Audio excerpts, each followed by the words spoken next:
জাযাকুমুল্লাহ খায়ের। Doctor Zakir Naik, অর্থ বুঝে কোরআন পড়ার উপর এই লেকচারের জন্য আপনাকে অনেক ধন্যবাদ। জাযাকুমুল্লাহ খায়ের। আপনারা যে এতক্ষণ ধৈর্য ধরে এই লেকচার শুনলেন, সেই জন্য আল্লাহ সুবহানাহু ওয়া তাআলা যেন আপনাদের সবাইকে পুরস্কৃত করেন। আমি আশা করছি আমাদের পরবর্তী আয়োজনে ইনশাআল্লাহ আমাদের প্রশ্নোত্তর পর্বটাও একই রকম উপভোগ্য হবে। এই পর্বে আপনারা ডাক্তার জাকির নায়েককে বিভিন্ন প্রশ্ন করবেন।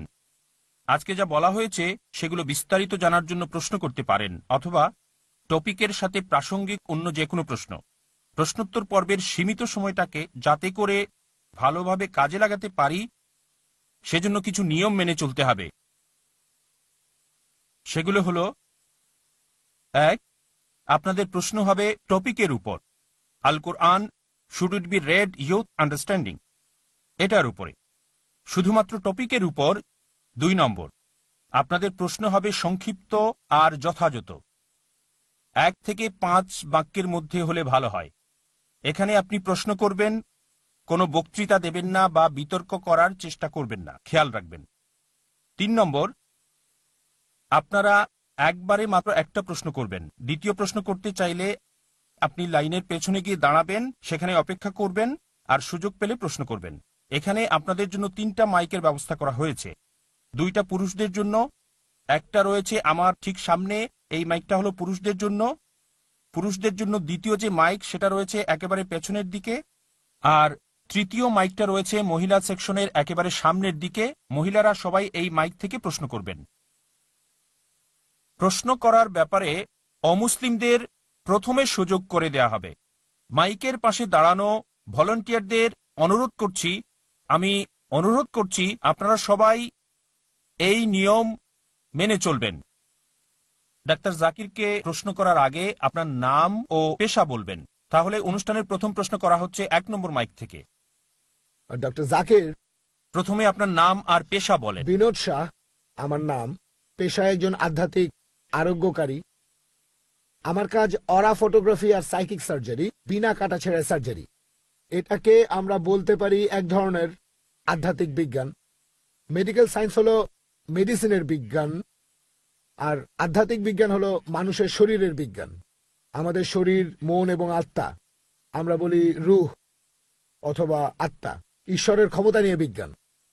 কেউ যদি আধ্যাত্মিক শক্তি অর্জন করে কোনো রকম সাধনার মাধ্যমে, অথবা কোনো আধ্যাত্মিক প্রার্থনা অথবা নামাজ পড়ার মাধ্যমে বা এই ধরনের কিছু, এতে করে অন্য মানুষকে আরোগ্য করার আধ্যাত্মিক ক্ষমতা পাবেন।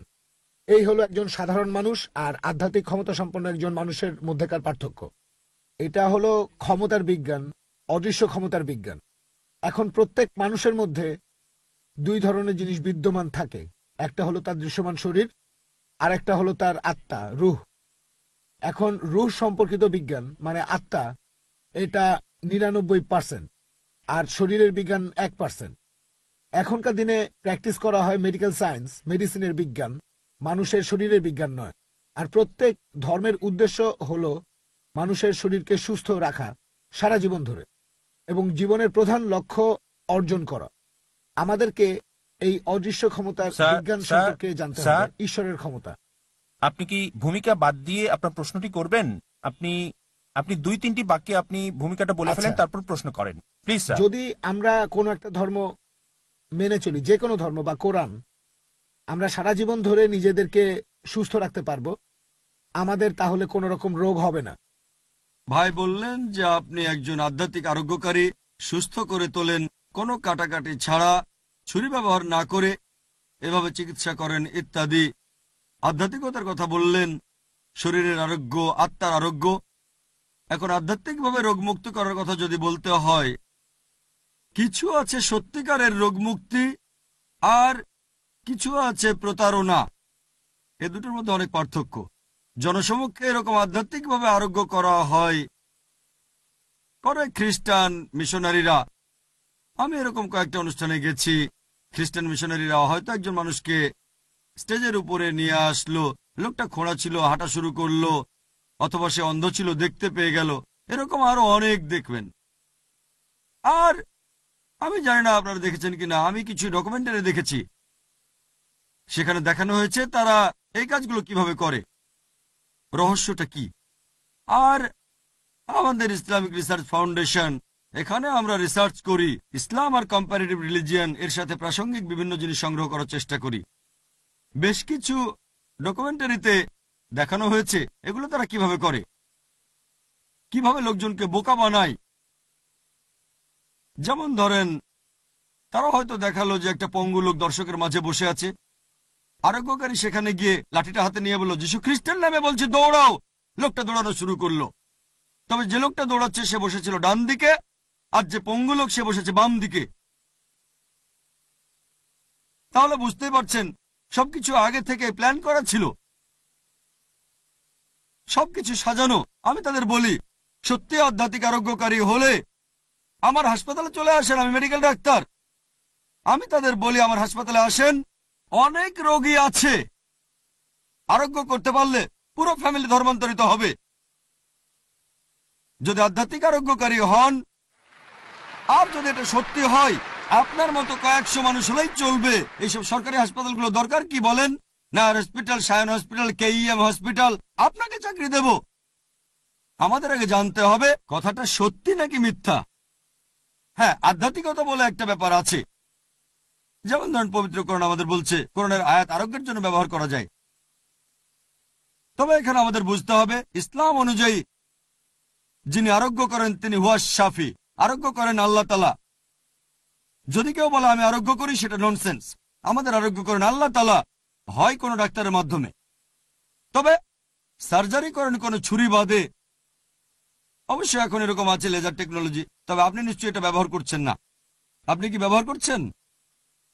হ্যাঁ, আচ্ছা, ব্যবহার করি। তাহলে আমি বলি, আপনি এখানে যে আধ্যাত্মিকতার কথা বলছেন, হ্যাঁ, আমি মেডিকেল ডাক্তার, মেডিকেল কলেজ থেকে পাশ করেছি। এটা যদি সত্যি হতো তাহলে মেডিকেলে পড়তাম ফার্স্ট ইয়ারে, যে এই হলো একটা পদ্ধতি। আর এই ধরনের আরোগ্যকারীরা থাকলে 5.5 বছর তো নষ্ট হতো না। আমি এখানে যেটা বলবো, মানুষজন যে আধ্যাত্মিক আরোগ্যের কথা বলে তার বেশিরভাগই আসলে বড় ধরনের প্রতারণা। এভাবে অল্প সময়ে কেউ বেশি টাকা বানাতে যাচ্ছে। তবে তবে তবে আল্লাহ তাআলা তো আছেন, মাশাআল্লাহ। পবিত্র কোরআনের আয়াত পাঠ করলে আপনি মানসিক শান্তি পাবেন। এতে হতে পারে চিকিৎসা। এমন কিছু রোগ আছে যেটাকে বিজ্ঞান এখনো বুঝতে পারে না, বিজ্ঞান তার ব্যাখ্যা করতে পারে না। এরকম থাকতে পারে, কিন্তু এমনিতে যেটা দেখি, এ ধরনের আধ্যাত্মিক রোগ মুক্তিতে অনেক লোকজন থাকে। আমার মতে এটা একটা ফাঁকিবাজি ছাড়া আর কিছুই নয়। আর যারা এই পদ্ধতিতে আরোগ্য করেন তাদের আমন্ত্রণ জানাচ্ছি, চলেন কালকেই যাই সায়ন হসপিটালে একসাথে। ঠিক আছে? আপনি রোগীদের সুস্থ করবেন, আপনি থাকলে 50 জন ডাক্তারের কাজ হয়ে যাবে। আরোগ্য করা, আমরা যখন এই কথাটা বলি, আরোগ্য মানে এই না যে শরীরে একটা অসুখ হয়েছে আর সেটা সারিয়ে দিলাম। কিন্তু যদি আপনার মন আর আত্মার যত্ন নেন, তাহলে সারা জীবনে আপনার কোনো অসুখ হবে না। প্রতিরোধমূলক ব্যবস্থা, আমরা যদি দৈনন্দিন জীবনের প্রার্থনা যেমন নামাজ ইত্যাদি যদি সঠিকভাবে পালন করি, আমাদের কোনো শারীরিক সমস্যা হবে না। আর যদি এই বিজ্ঞানটাকে বুঝতে পারেন, এটা ঈশ্বরের ক্ষমতা নিয়ে বিজ্ঞান, আর এই ক্ষমতা আমরা আমাদের দৈনন্দিন জীবনে ব্যবহার করি, এটার সাথে মানুষের শরীরের সম্পর্কও আছে। আপনি যদি এই বিজ্ঞানটা বুঝতে পারেন, যেখানে 99% মানুষের শরীর, মেডিকেল সায়েন্স এই মন আর আত্মার বিজ্ঞানকে বুঝতে পারে না, কারণ এটা পশ্চিমাদের বিজ্ঞান, শুধু শরীর নিয়ে কাজ করে। আর এটা হলো পুরো জ্ঞানের 1%। 99% জ্ঞান মন আর আত্মার জ্ঞান, একটা গুপ্ত জ্ঞান যেটা ভারত থেকে হারিয়ে গিয়েছিল। আর বর্তমানে আমিও একজন বিজ্ঞানের ছাত্র। আমি আমার বাবা মায়ের জৈন ধর্ম ত্যাগ করেছি প্রায় 20 বছর আগে, যখন এই বিজ্ঞান সম্পর্কে জানতে পারলাম। 92 সালের দিকে আমি এই আধ্যাত্মিক আরোগ্য সম্পর্কে জানতে পারি, প্রাণী হত্যা সম্পর্কেও। এটা এসেছে বিদেশ থেকে। বিদেশিরা আমাদের এই বিজ্ঞানটাই আমাদের শেখাচ্ছে নতুন করে। এই জ্ঞান 5000 বছর ধরে ভারতেই ছিল, বৈদিক বিজ্ঞান, জৈন ধর্ম, ইসলাম, এরকম। এই জ্ঞান হারিয়ে গেছে কারণ পশ্চিমা বিজ্ঞান এখন মানুষের শরীরের দায়িত্ব নিয়েছে, মানুষের স্বাস্থ্যেরও। আর এই বিজ্ঞান দিয়ে শুধু ব্যাকটেরিয়ার ভাইরাস ধ্বংস করা আপনার যায়। প্রশ্নটা বুঝতে পেরেছি ভাই। এটা প্রশ্ন তো করবো লেকচার দেওয়ার সময় না। প্রশ্নটা বুঝতে পেরেছি। আপনি বলছেন এই আধ্যাত্মিক রোগ মুক্তিটা শিখলে শরীরে কখনো রোগটা হবে না। আমি আপনার সঙ্গে একমত নই।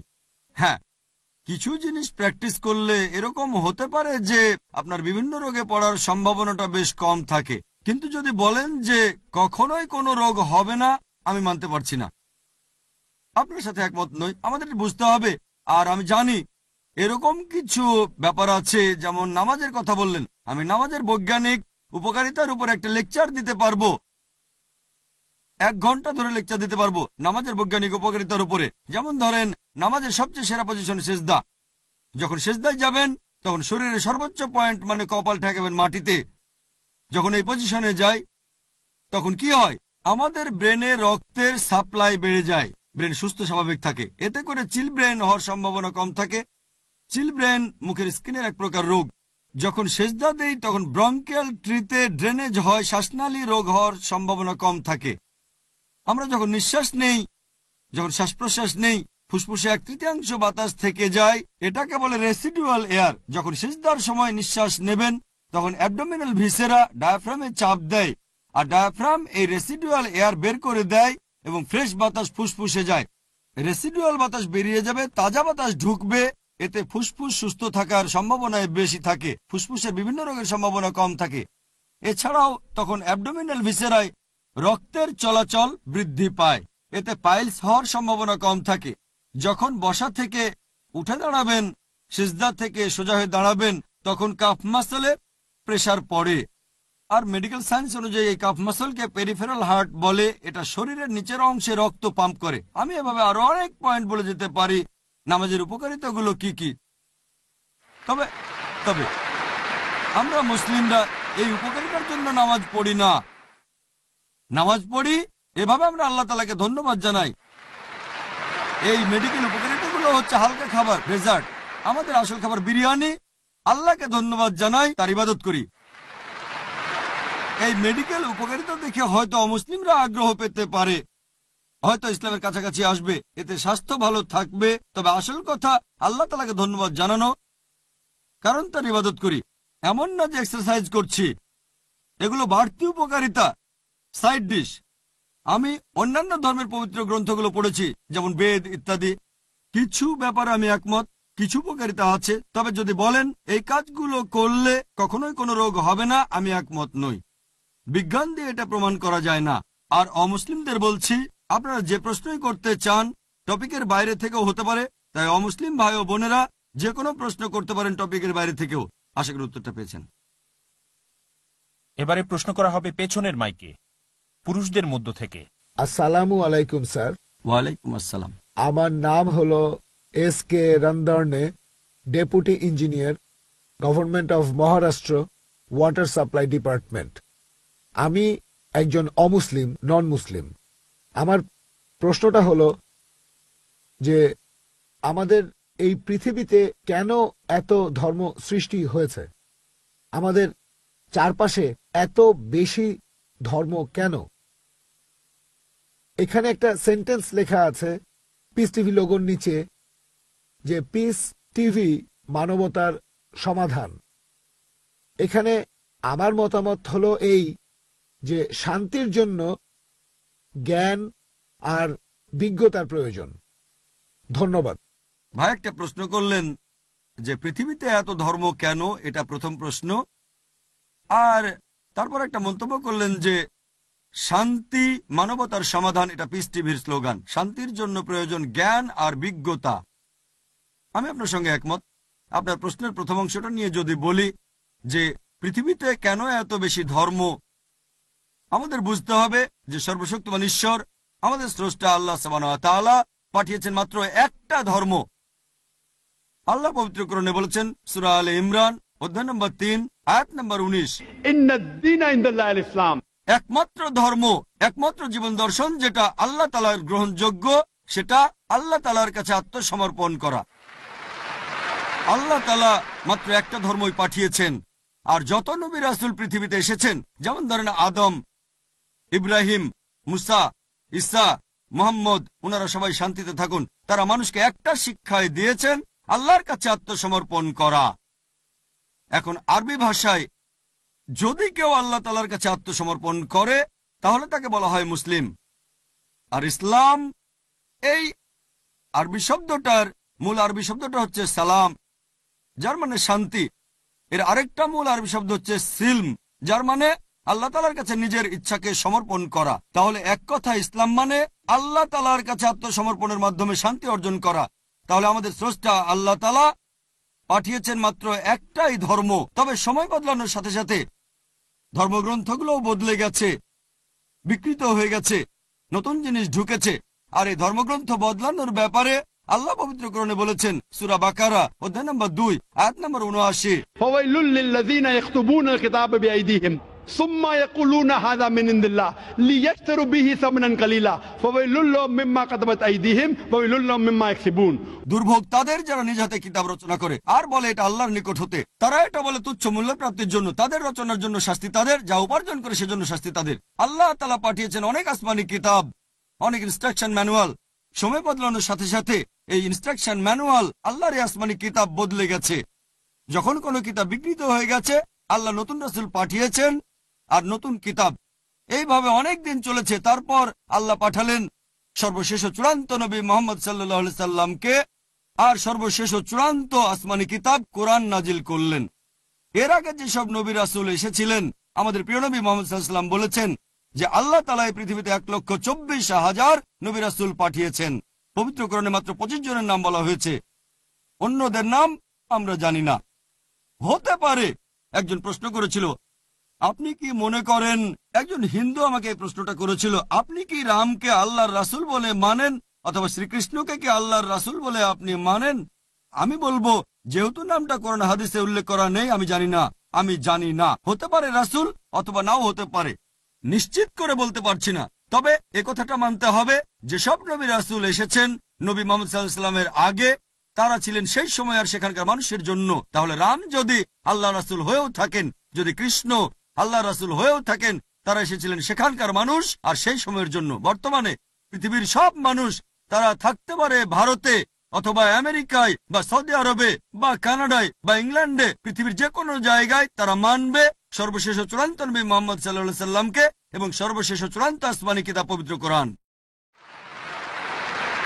আল্লাহ আমাদের কথা দিয়েছেন সূরা হিজর অধ্যায় নম্বর 15 আয়াত নম্বর 9 যে আমি কোরআন অবতীর্ণ করেছি, সেটা আমি সংরক্ষণ করব। তাহলে আল্লাহ তাআলা পাঠিয়েছেন মাত্র একটা ধর্ম, সেটা হচ্ছে আল্লাহ তাআলার কাছে আত্মসমর্পণ করা। ইসলাম মানে আল্লাহর কাছে আত্মসমর্পণ করার মাধ্যমে শান্তি অর্জন করা। আর আপনি বললেন জ্ঞান এবং বিজ্ঞতা দিয়ে শান্তি অর্জন করা যায়। হ্যাঁ, কার কাছ থেকে জ্ঞান? সবচেয়ে সেরা কে? আল্লাহ তাআলা আমাদের স্রষ্টা। কে সবচেয়ে জ্ঞানী? আল হাকিম, তিনি আল্লাহ সুবহানাহু ওয়া তাআলা মহান স্রষ্টা। তাহলে শান্তি অর্জনের সেরা উপায় হচ্ছে সেই জ্ঞান এবং নির্দেশনা মেনে চলা, যেটা আমাদের স্রষ্টা আল্লাহ সুবহানাহু ওয়া তাআলা পাঠিয়েছেন। আশা করি উত্তরটা পেয়েছেন। ধন্যবাদ। হ্যাঁ বোন। গুড ইভিনিং স্যার, আমার নাম মঞ্জু সিং। আমি আপনাকে একটা প্রশ্ন করতে চাই। তার আগে বলি যে আমি আপনার একটা লেকচারের ভিডিও দেখেছি, সিমিলারিটিস বিটুইন হিন্দুইজম অ্যান্ড ইসলাম। আপনার কাছে আমার প্রশ্ন, একজন অমুসলিমের জন্য অর্থ বুঝে বেদ পড়া কি গুরুত্বপূর্ণ, অথবা অর্থ বুঝে কোরআন পড়ার গুরুত্বই বা কি? আর এটা কি আবশ্যক যে সব অমুসলিমকে কোরআন পড়তে হবে অর্থ বুঝে? বোন খুব সুন্দর প্রশ্ন করেছেন যে হিন্দু ধর্মগ্রন্থ অর্থ বুঝে পড়াটা কতখানি জরুরি। আমি এখানে লেকচার দিচ্ছি আল কোরআন কি বুঝে পড়া উচিত। বোন, আমার ভিডিও ক্যাসেট আপনি দেখতে পারেন, DVD similarities between Islam and Hinduism. সেখানে আমার লেকচারের শেষের দিকে আমি ভারতের সরকারের কাছে অনুরোধ করেছিলাম, বলেছিলাম যে লোকজনকে সংস্কৃত ভাষাটা শেখানো উচিত। দুর্ভাগ্যজনকভাবে সংস্কৃত এখন একটা অপ্রচলিত ভাষা, সামান্য কিছু মানুষ জানে। ভারত সরকারকে অনুরোধ জানিয়েছিলাম যে সংস্কৃত শেখান, যাতে করে হিন্দুরা বেদ পড়তে পারে। যখন তারা বেদ পড়বে, তারা সৃষ্টিকর্তার কাছাকাছি যেতে পারবে। যখন হিন্দু ধর্মগ্রন্থগুলো পড়বেন, হিন্দু ধর্মগ্রন্থ বলছে, উপনিষদ পড়লে দেখবেন, এটা আছে ছান্দোগ্য উপনিষদে অধ্যায় নম্বর 6 অনুচ্ছেদ 2 পরিচ্ছেদ 1, एकम एविदित्यम। ঈশ্বর কেবলমাত্র একজন, দ্বিতীয় কেউ নেই। তারপর আছে শ্বেতাসূত্র উপনিষদে অধ্যায় 6 অনুচ্ছেদ 9 नाचे से कसिज जनिता न जदीपा। সর্বশক্তিমান ঈশ্বর, তার কোনো প্রভু নেই, কোনো বাবা মা নেই। সৃষ্টিকর্তার কোনো বাবা নেই, তার কোনো মা নেই। শ্বেতাসূত্র উপনিষদে আছে অধ্যায় নম্বর 4 অনুচ্ছেদ 19 न तस्य प्रतिमास्ति। সর্বশক্তিমান ঈশ্বরের কোনো প্রতিমা নেই। সংস্কৃত প্রতিমা মানে প্রতিমূর্তি, ফটোগ্রাফ, ছবি, পেন্টিং, ভাস্কর্য, মূর্তি। শ্বেতাসূত্র উপনিষদ বলছে অধ্যায় নম্বর 4 অনুচ্ছেদ 19 বলা হয়েছে, ना तस्य प्रतिमा अस्ति সর্বশক্তিমান ঈশ্বরের কোনো প্রতিমূর্তি নেই, তার কোনো ছবি নেই, কোনো পেন্টিং নেই, কোনো পোর্ট্রেট নেই, কোনো ভাস্কর্য নেই, কোনো মূর্তি নেই, কোনো প্রতিমা নেই। যজুর্বেদ একই কথা, অধ্যায় 32 অনুচ্ছেদ 3, न तस्य प्रतिमा अस्ति সর্বশক্তিমান ঈশ্বরের কোনো প্রতিমূর্তি নেই। তাই আপনাকে বলছি বোন, যদি হিন্দু ধর্মগ্রন্থগুলো অর্থ বুঝে পড়েন, শুধু সুর করে পড়াটা না, ইনশাল্লাহ আপনি স্রষ্টার কাছাকাছি আসবেন, আর ইনশাল্লাহ আপনি স্রষ্টার কাছে আত্মসমর্পণ করবেন। হিন্দু ধর্মগ্রন্থ পড়লে দেখবেন সেখানে নবী মোহাম্মদের কথা বলা হয়েছে। আমি অনেক রেফারেন্স দিতে পারি। সেখানে সর্বশেষ ও চূড়ান্ত নবী মোহাম্মদ সাল্লাল্লাহু আলাইহি সাল্লাম সম্পর্কে ভবিষ্যৎবাণী করা হয়েছে। ভবিষ্য পুরাণে পড়লে দেখবেন পর্ব 3 খণ্ড 3 অধ্যায় 3 অনুচ্ছেদ 5 থেকে 8 এখানে মোহাম্মদ সাল্লাল্লাহু আলাইহি সাল্লাম সম্পর্কে বলছে। এটা আছে ভবিষ্য পুরাণ পর্ব 3 খণ্ড 3 অধ্যায় 3 অনুচ্ছেদ 10 থেকে 27 বলা হয়েছে মোহাম্মদ সাল্লাল্লাহু আলাইহি সাল্লাম আসবেন। এছাড়াও আছে অথর্ববেদে কুনটাব সুক্তা গ্রন্থ নাম্বার 20 অনুচ্ছেদ 127 পরিচ্ছেদ 1 থেকে 14। এছাড়া নবীর কথা আছে অথর্ববেদে গ্রন্থ নাম্বার 20 অনুচ্ছেদ 21 পরিচ্ছেদ 6। এভাবে আমি অনেক রেফারেন্স দিয়ে যেতে পারি যেখানে বলা হয়েছে মোহাম্মদ সাল্লাল্লাহু আলাইহি সাল্লাম সম্পর্কে, তাকে বলা হয়েছে আহম্মদ। আহম্মদ মানে যিনি প্রশংসা করেন। নবীর কথা অনেক জায়গায় আছে। যদি আপনি পড়েন উত্তর চিক মন্ত্র নাম্বার 1500 এখানে বলা হয়েছে আহম্মদ মোহাম্মদ সাল্লাল্লাহু আলাইহি সাল্লাম। তারপর দেখবেন ইন্দ্র অধ্যায় নাম্বার 2 অনুচ্ছেদ 152 আহমেদের কথা বলা হয়েছে। তারপর আছে যজুর্বেদ অধ্যায় নাম্বার 31 অনুচ্ছেদ 19 আহমেদের কথা বলা হয়েছে। এছাড়াও নবীকে বলা হয়েছে নরসংসা। নর মানে মানুষ, সংসা মানে প্রশংসনীয়। নরসংসা মানে যে মানুষটা প্রশংসনীয়। যদি এটার আরবি করেন সেটা হবে মোহাম্মদ। তাহলে মোহাম্মদ সাল্লাল্লাহু আলাইহি সাল্লামকে বলা হয়েছে নরসংসা। অনেক জায়গায় আছে। ঋগ্বেদ গ্রন্থ নম্বর 1 অনুচ্ছেদ 13 পরিচ্ছেদ 3, ঋগ্বেদ গ্রন্থ নম্বর 1 অনুচ্ছেদ 18 পরিচ্ছেদ 9, ঋগ্বেদ গ্রন্থ 2 অনুচ্ছেদ 3 পরিচ্ছেদ 2, ঋগ্বেদ গ্রন্থ 7 অনুচ্ছেদ 2 পরিচ্ছেদ 2, যজুর্বেদ অধ্যায় 20 অনুচ্ছেদ 37, যজুর্বেদ অধ্যায় 20 অনুচ্ছেদ 57, যজুর্বেদ অধ্যায় 21 অনুচ্ছেদ 31, যজুর্বেদ অধ্যায় 28 অনুচ্ছেদ 19। এভাবে আমি হিন্দু ধর্মগ্রন্থ থেকে অনেক রেফারেন্স দিতে পারি যেখানে মোহাম্মদ সাল্লাল্লাহু আলাইহি সাল্লাম সম্পর্কে ভবিষ্যৎবাণী করা হয়েছে। তাহলে বোন, যদি সংস্কৃত বুঝতে পারেন, যদি সংস্কৃত ধর্মগ্রন্থ পড়েন, যদি অর্থ বুঝে ধর্মগ্রন্থ পড়েন, যে আত্মসমর্পণ করবেন শুধুমাত্র ঈশ্বরের কাছে, তার কোনো প্রতিমূর্তি নেই, তার কোনো ছবি নেই, আর মেনে চলবেন সর্বশেষ ও চূড়ান্ত নবী মোহাম্মদ সাল্লাল্লাহু আলাইহি সাল্লামকে।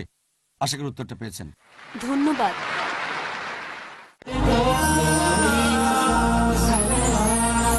কোনো অমুসলিম ভাই কি আছেন? তাহলে তিনি মাইকের সামনে এসে প্রশ্ন করতে পারেন। এখানে কোনো অমুসলিম ভাই আছেন?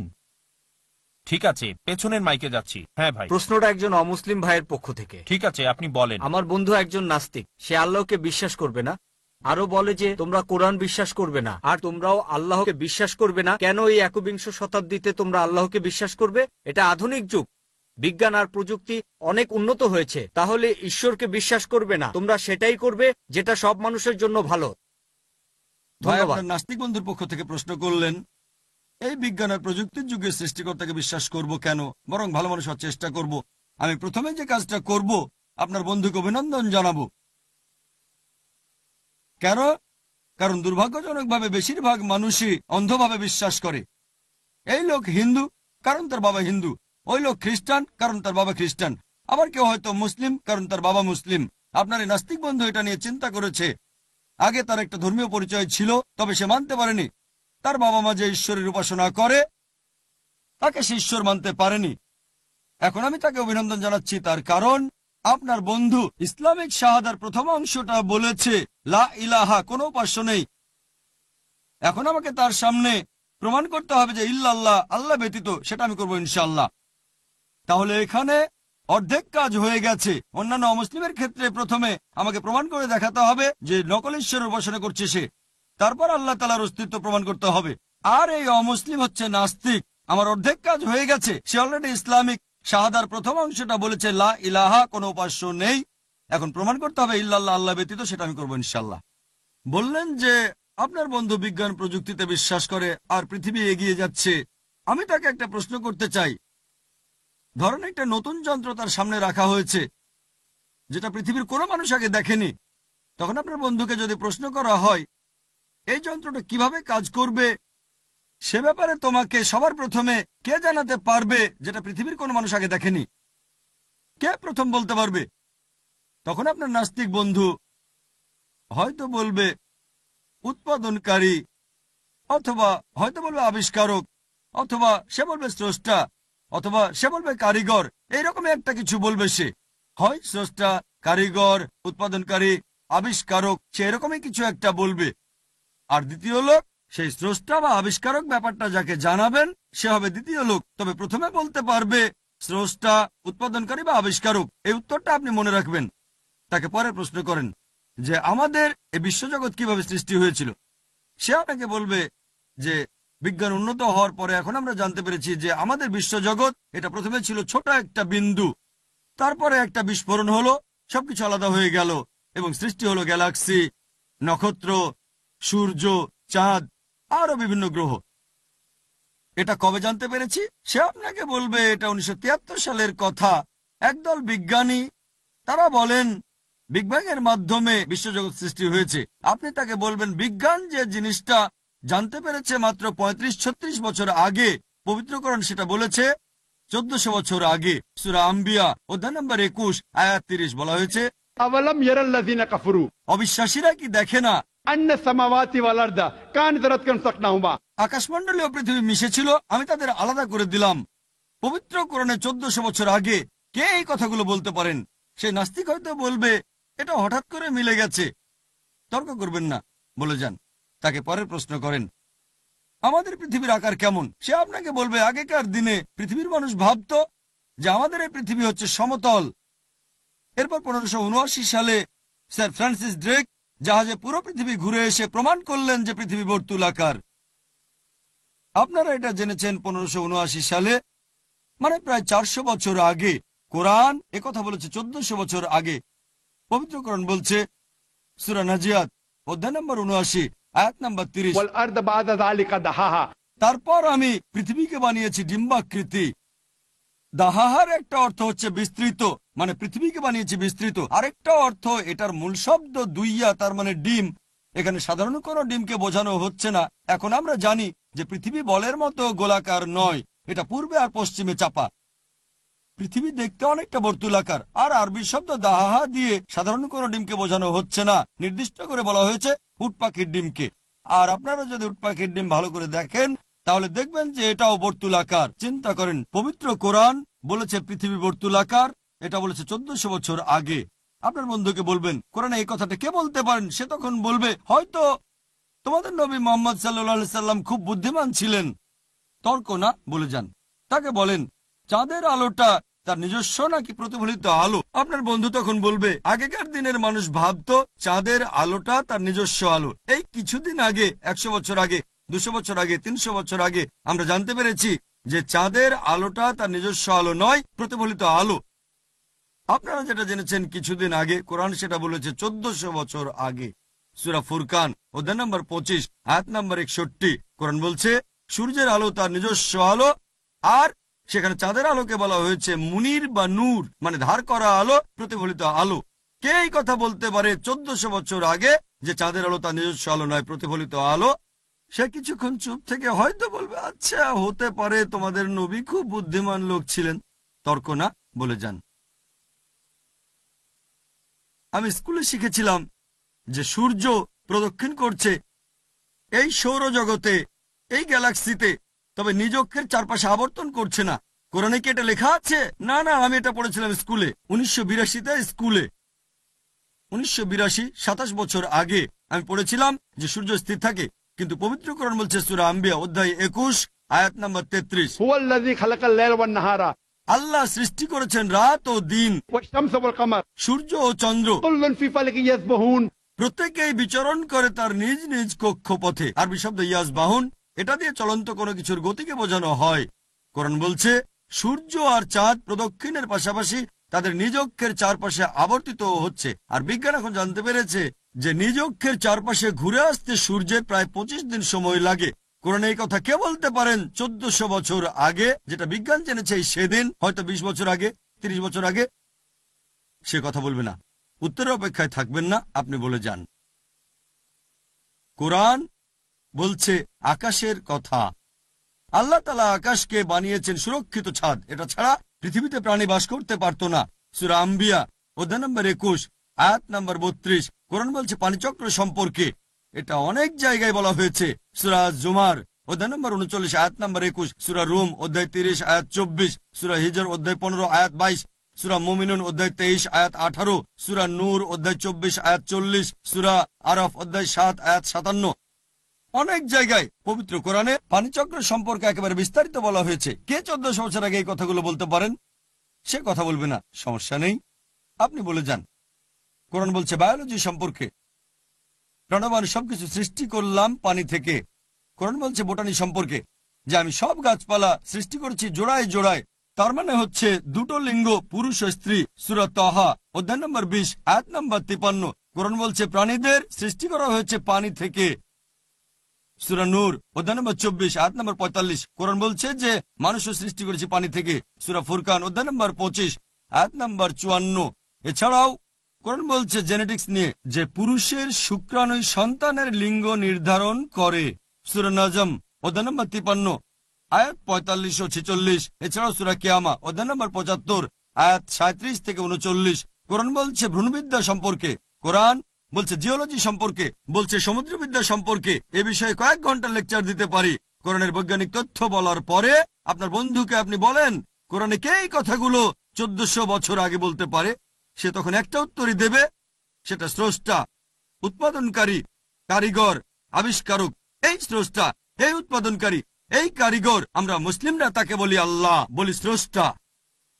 বর্তমানের বিজ্ঞান ঈশ্বরকে বাদ দিচ্ছে না, ঈশ্বরের কিছু মডেলকে বাদ দিচ্ছে। লা ইলাহা ইল্লাল্লাহ। এ কারণে একজন বিখ্যাত দার্শনিক ফ্রান্সিস বেকন তিনি বলেছেন, বিজ্ঞান সম্পর্কে অল্প জানলে আপনি হবেন নাস্তিক, তবে বিজ্ঞান সম্পর্কে বেশি জানলে সৃষ্টিকর্তার কাছাকাছি চলে আসবেন। আপনার বন্ধুকে আমার ভিডিও ক্যাসেট দেখতে বলবেন, is the Quran God's word আর কোরআন অ্যান্ড মডার্ন সায়েন্স। এখানে আমি প্রমাণ করেছি আল্লাহ সুবহানাহু ওয়া তাআলার অস্তিত্ব। আশা করি উত্তরটা পেয়েছেন। আমি অমুসলিম ভাই বোনদের অনুরোধ করছি, যদি আপনাদের কৌতূহল হয় যে কেন এই কোরআন বুঝে পড়তে হবে, কোরআন অবশ্যই বুঝে পড়তে হবে। আপনারা হয়তো আরো বই পড়েছেন যেটা খুবই সুন্দর, আপনাদের জন্য অনেক ইন্টারেস্টিং। আপনারা চাইলে যে কোনো প্রশ্ন করতে পারেন। এখানে বসে আছেন ডাক্তার জাকির নায়েক, এখন আপনারা প্রশ্ন করবেন। আমি এখানে আপনাদের সাহায্য করব যাতে করে সঠিক উত্তরটা পেতে পারেন ইনশাআল্লাহ। এবার প্রশ্ন করা হচ্ছে মহিলাদের মধ্য থেকে। আসসালামু আলাইকুম ভাই। কোনো অমুসলিম বোন কি আছেন? জি, এই প্রশ্নটা আমার এক অমুসলিম বান্ধবীর, নাম হচ্ছে দীপ্তি। ও কাজ করে একটা কল সেন্টারে। এক্সকিউজ মি, যদি কোনো অমুসলিম ভাই অথবা বোন মাইকের সামনে আসতে না চান তাহলে আপনারা প্রশ্ন করতে পারেন আপনাদের বন্ধুর মাধ্যমে, অথবা আপনারা চাইলে পাশে দাঁড়ানো ভলান্টিয়ারদের কাছে কাগজ কলম পাবেন, সেই কাগজে প্রশ্ন লিখে পাঠিয়ে দিন। আমি ভলান্টিয়ারদের অনুরোধ করব আপনারা দয়া করে হাতে কাগজ নিয়ে রেডি থাকেন যাতে করে দর্শকরা সেগুলো নিতে পারেন, তারপর কাগজে প্রশ্ন লিখে পাঠিয়ে দিতে পারেন স্টেজে আমার কাছে। আর ইনশাআল্লাহ যেগুলো বেশি ইন্টারেস্টিং ডাক্তার জাকির সেগুলোর উত্তর দেবেন। তবে এটা করলে ভালো যদি মাইকে প্রশ্ন করেন, তাহলে আমাকে এই চিরকুটগুলো নিয়ে ব্যস্ত হয়ে থাকতে হবে না। মাইকের সামনে এসে প্রশ্ন করাই সবচেয়ে ভালো। হ্যাঁ বোন।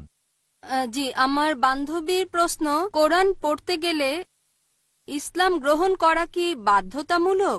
ইসলাম গ্রহণ না করে কি পবিত্র কোরআন পড়া যাবে?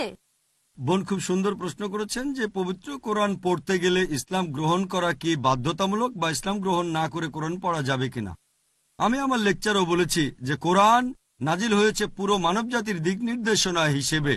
এটা বাধ্যতামূলক না যে কোরআন পড়তে গেলে আগে মুসলিম হতেই হবে। তবে ইনশাআল্লাহ যদি কোরআন পড়েন মন খোলা রেখে আর নিরপেক্ষ ভাবে মুক্ত চিন্তা নিয়ে, ইনশাআল্লাহ কোরআন পড়ার পরে ইনশাআল্লাহ ইসলাম গ্রহণ করবেন। আর এই কারণে ইউসুফ ইসলাম একটা সাক্ষাৎকারে বলেছিলেন, এটা ভালো হয়েছে যে আমি কোরআন পড়েছিলাম মুসলিমদের দেখার আগে। তিনি পবিত্র কোরআন পড়ে ইসলাম গ্রহণ করেন। কোরআন পড়ার আগে মুসলিমদের দেখলে হয়তো ইসলাম গ্রহণ তিনি করতেন না। তাহলে কোরআন হচ্ছে সবচেয়ে সেরা দৃষ্টান্ত। এটা পুরো মানবজাতির দিক নির্দেশনা। আর আপনার বান্ধবী অবশ্যই পবিত্র কোরআনের অনুবাদ পড়তে পারেন যে ভাষায় তিনি সবচেয়ে ভালো বোঝেন সে ভাষাটা। আর ওনার যদি কোনো প্রশ্ন থাকে আমাদের ইমেল করতে পারেন। আমাদের ওয়েবসাইট অ্যাড্রেস www.irf.net। আশা করি উত্তরটা পেয়েছেন। আপনারা যারা জানেন না তাদের বলছি, ভাই ইউসুফ ইসলাম তার আগের নাম ছিল ক্যাট স্টিভেন্স, খুব বিখ্যাত শীর্ষস্থানীয় একজন পপ সিঙ্গার, ব্রিটিশ পপ গায়ক। ইনশাআল্লাহ আমাদের প্রশ্নোত্তর পর্বটাও একই রকম উপভোগ্য হবে। এই পর্বে আপনারা ডাক্তার জাকির নায়েককে বিভিন্ন প্রশ্ন করবেন।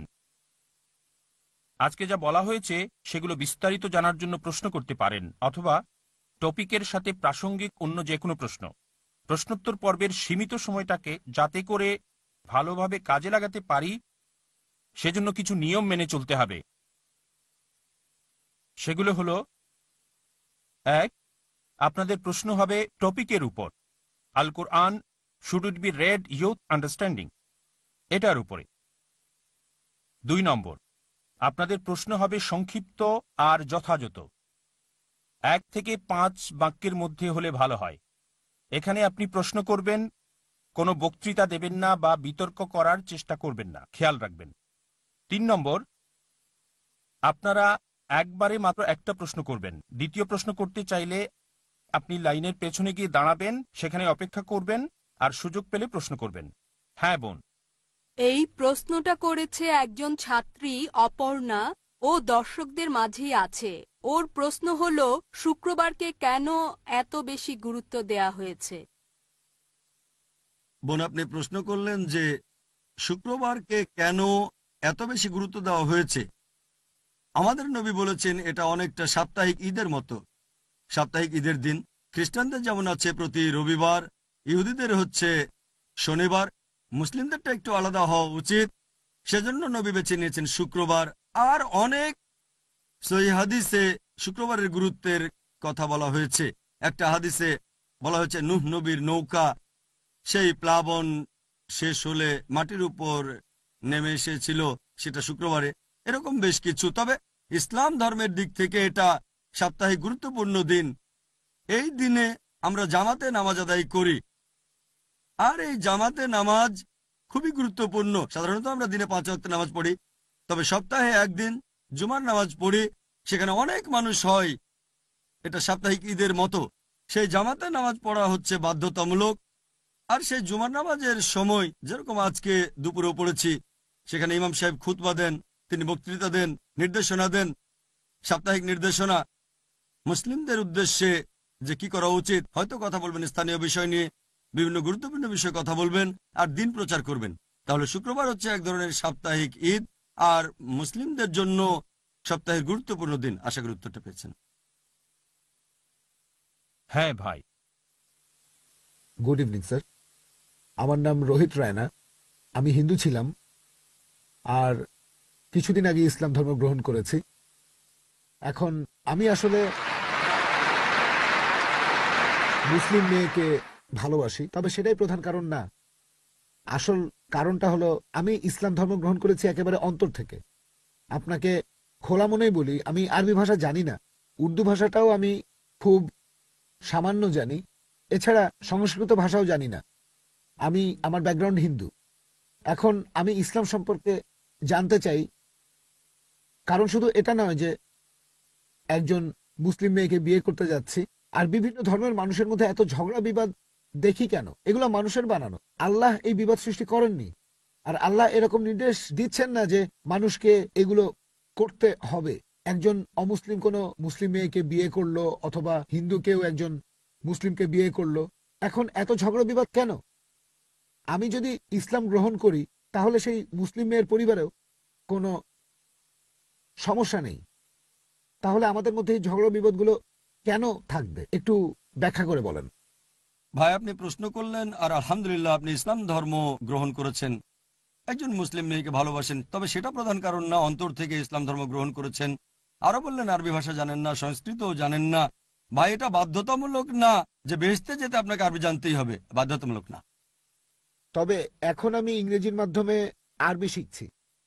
ভাই, আমি আগেও বলেছি যে বেহেশতে যাওয়ার জন্য আপনার আরবি ভাষা জানাটা বাধ্যতামূলক না। বলেছি আরবি জানলে কোরআন সবচেয়ে ভালোভাবে বুঝতে পারবেন। যদি আরবি না জানেন, কোরআনের অনুবাদ সেই ভাষায় পড়েন যেটা সবচেয়ে ভালো জানেন। ইংরেজি ভালো জানলে ইংরেজিতে কোরআনের অনুবাদ পড়েন, বাংলা ভালো জানলে বাংলা ভাষায় কোরআনের অনুবাদ পড়েন। আপনাকে জানতে হবে নামাজের সময় মিনিমাম যে সূরাগুলো দরকার হয়, নামাজ ইসলাম ধর্মের অন্যতম গুরুত্বপূর্ণ স্তম্ভ। নামাজে যেটুকু দরকার অন্তত সেগুলো মনে রাখবেন আপনি। কারণ যখন নামাজের মাধ্যমে আল্লাহ তাআলার ইবাদত করবেন তখন আপনি বলবেন অরিজিনাল ভাষায়, অনুবাদ করে বললে ভুল হতে পারে। এটুকু বাদে ভাষা জানা বাধ্যতামূলক না, তবে কোরআনের অনুবাদ সেই ভাষায় পড়েন যেটা আপনি সবচেয়ে ভালো বোঝেন। এবার আপনার প্রশ্নে আমি আসি যে এত ঝগড়া বিবাদ কেন? আপনি ইসলাম গ্রহণ করেছেন, ঝগড়া বিবাদ কোথায়? যদি মুসলিমদের কথা বলেন সেখানে তো কোনো ঝগড়া বিবাদ নেই। না, মুসলিমদের বিবাদ সম্পর্কে কিছু বলছি না, আমি বলছি হিন্দুদের বিবাদ সম্পর্কে। হিন্দুদের বিবাদ আমি কথা কেন বলছি, কারণ কোরআন বলছে সূরা বাকারা অধ্যায় 2 আয়াত 221, বলা হয়েছে তোমরা কোনো মুশরিককে কখনো বিয়ে করো না ঈমান না আনা পর্যন্ত।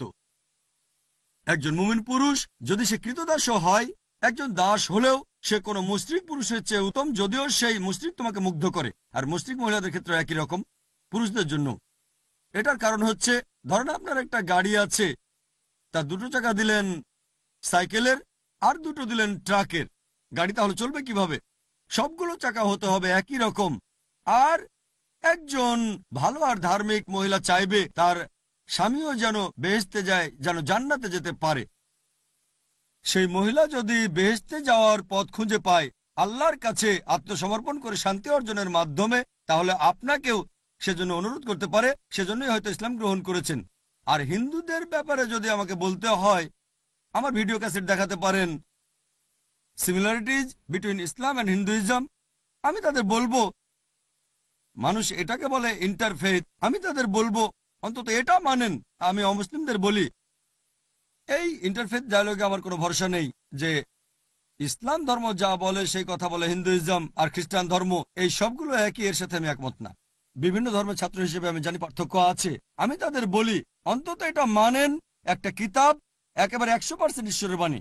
খ্রিস্টানরা বলবে আমার আপত্তি নেই এটা মানতে যে বাইবেল 100% ঈশ্বরের বাণী।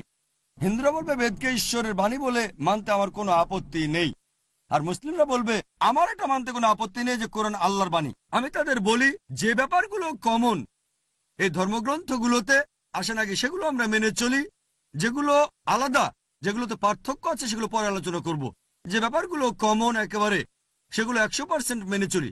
আর ধর্মগ্রন্থ পড়লে দেখবেন সবগুলো ধর্মগ্রন্থই বলছে যে ঈশ্বর কেবলমাত্র একজন। সবগুলো ধর্মগ্রন্থই বলছে সর্বশক্ত ঈশ্বরের কোনো প্রতিমূর্তি নেই, তার কোনো প্রতিমা নেই, কোনো মূর্তি নেই। আসেন আমরা সবাই মেনে নেই যে এক আল্লাহর ইবাদত করব, যার কোনো প্রতিমূর্তি নেই, যার কোনো প্রতিমা নেই।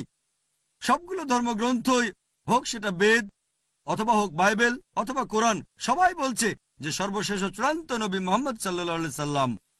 এমনকি আপনি বাইবেলেও দেখবেন সেখানে যীশু খ্রিস্ট সাল্লাম বলেছেন, এটা আছে গসপেল অফ জন অধ্যায় নম্বর 16 অনুচ্ছেদ 12 থেকে 14। যীশু খ্রিস্ট নিজের মুখে বলেছেন তোমাদেরকে অনেক কিছু বলার আছে, কিন্তু সেগুলো এখন সহ্য করতে পারবে না, কারণ যখন সত্যের আত্মা আসবেন তিনি তোমাদের সত্যের পথে নিয়ে যাবেন। তিনি নিজ থেকে কিছু বলবেন না, যা শুনবেন সে কথা বলবেন, তোমাদের ভবিষ্যতের কথা বলবেন। তাহলে এখানে যীশু খ্রিস্ট সাল্লাম তিনি বলেছেন তোমাদের আমি অনেক কথাই বলতে চাই, কিন্তু সেগুলো এখন বুঝতে পারবে না। যখন সত্যের আত্মা তোমাদের মাঝে আসবেন তিনি তোমাদের সত্যের পথে নিয়ে যাবেন। এখানে নবী মুহাম্মদ সাল্লাল্লাহু আলাইহি সাল্লাম সম্পর্কে বলছে। পৃথিবীর সবগুলো প্রধান ধর্মের পবিত্র গ্রন্থ, হিন্দুইজম, খ্রিস্টান ধর্ম, ইহুদি ধর্ম, ইসলাম, সব গ্রন্থই বলছে সৃষ্টিকর্তা একজন, শুধু তার ইবাদত করব। আর সর্বশেষ চূড়ান্ত নবী মুহাম্মদ সাল্লাল্লাহু আলাইহি সাল্লাম। তাহলে সব অনুসারীরা যদি তাদের ধর্মগ্রন্থ পড়েন ইনশাআল্লাহ এই বিরোধ থাকবে না, সবাই আল্লাহর কাছে আত্মসমর্পণের মাধ্যমে শান্তি অর্জন করতে পারবে। আশা করি উত্তরটা পেয়েছেন। কোনো অমুসলিম ভাই কি প্রশ্ন করবেন? কোনো বোন? আসসালামু আলাইকুম।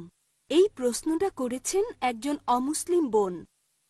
ওনার প্রশ্নটা হলো যে হিন্দু ধর্মগ্রন্থগুলোতে বেশ কিছু অনুচ্ছেদ আছে যেখানে এক ঈশ্বরের কথা বলা হয়েছে, আবার কিছু অনুচ্ছেদে পুরোপুরি উল্টো কথা।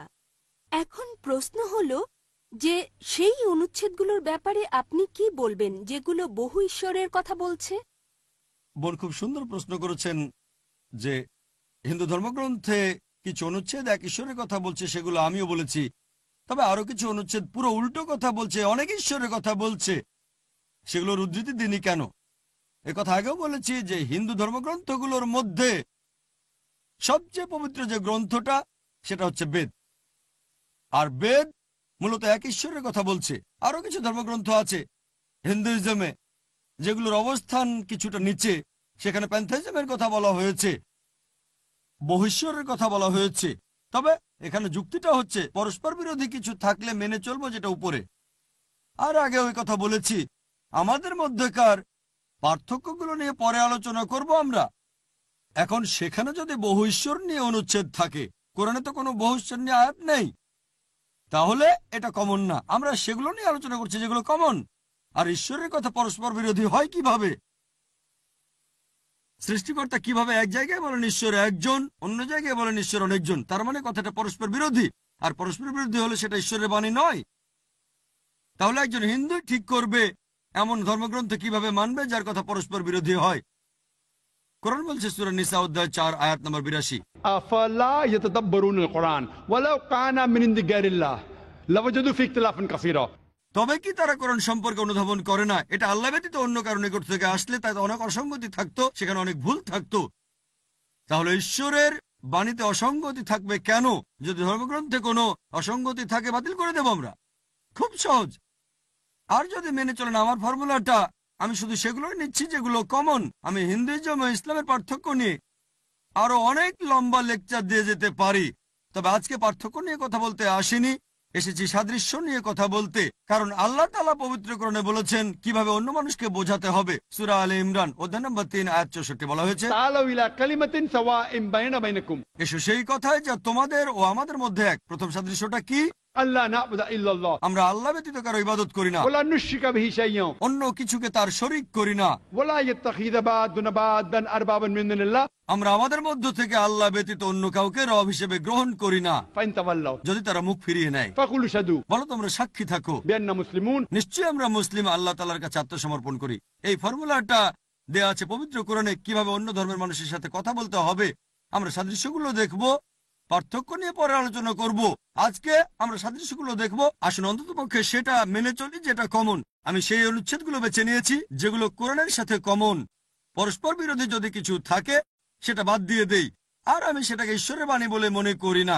তবে যেহেতু হিন্দুরা এটাকে ঈশ্বরের বাণী বলে মনে করে, তাই ধর্মগ্রন্থের উদ্ধৃতি দিয়েছি। আশা করি উত্তরটা পেয়েছেন। হ্যাঁ ভাই। Good evening doctor Zakir Naik. আমার নাম গোলাপচাঁদ বিশ্বকর্মা। আমার প্রশ্নটা হলো, বকরি ঈদ এটা কিছুদিন পরেই হবে এই বছরে, আর মুসলিমরা তারা বিশ্বাস করে যে এই বকরি ঈদে তারা কোরবানি দেয় ছাগল, মহিষ, গরু, বিভিন্ন পশু। আর ইসলাম ধর্ম অনুযায়ী ইনসানিয়াত আর মানবতা খুব গুরুত্বপূর্ণ। প্রত্যেক মানুষ দয়া দেখাবে বিভিন্ন পশু পাখির প্রতি, আর মানুষের প্রতি, সবার প্রতি তারা দয়া দেখাবে। মুসলিমরা যদি এটা বিশ্বাস করে তাহলে কেন তারা কোরবানি দেয় এই ছাগল, গরু বা মহিষ? বকরি ঈদে কেন এগুলো জবাই করে? মুসলিমরা যে কাজটা করে সেটা কি মানবতার পক্ষে আছে, মানে মানবতা বা ইনসানিয়াত? ভাই খুব সুন্দর প্রশ্ন করলেন যে আমরা বকরি ঈদে কেন গরু ছাগল কোরবানি দেই। বকরি ঈদ না হলে কি কোরবানি দিতে না, পারবো? না, যে কোনো পশুর কথা বলতে পারে। প্রশ্নটা হচ্ছে ঈদ না হলে কি কোরবানি দিতে পারবো?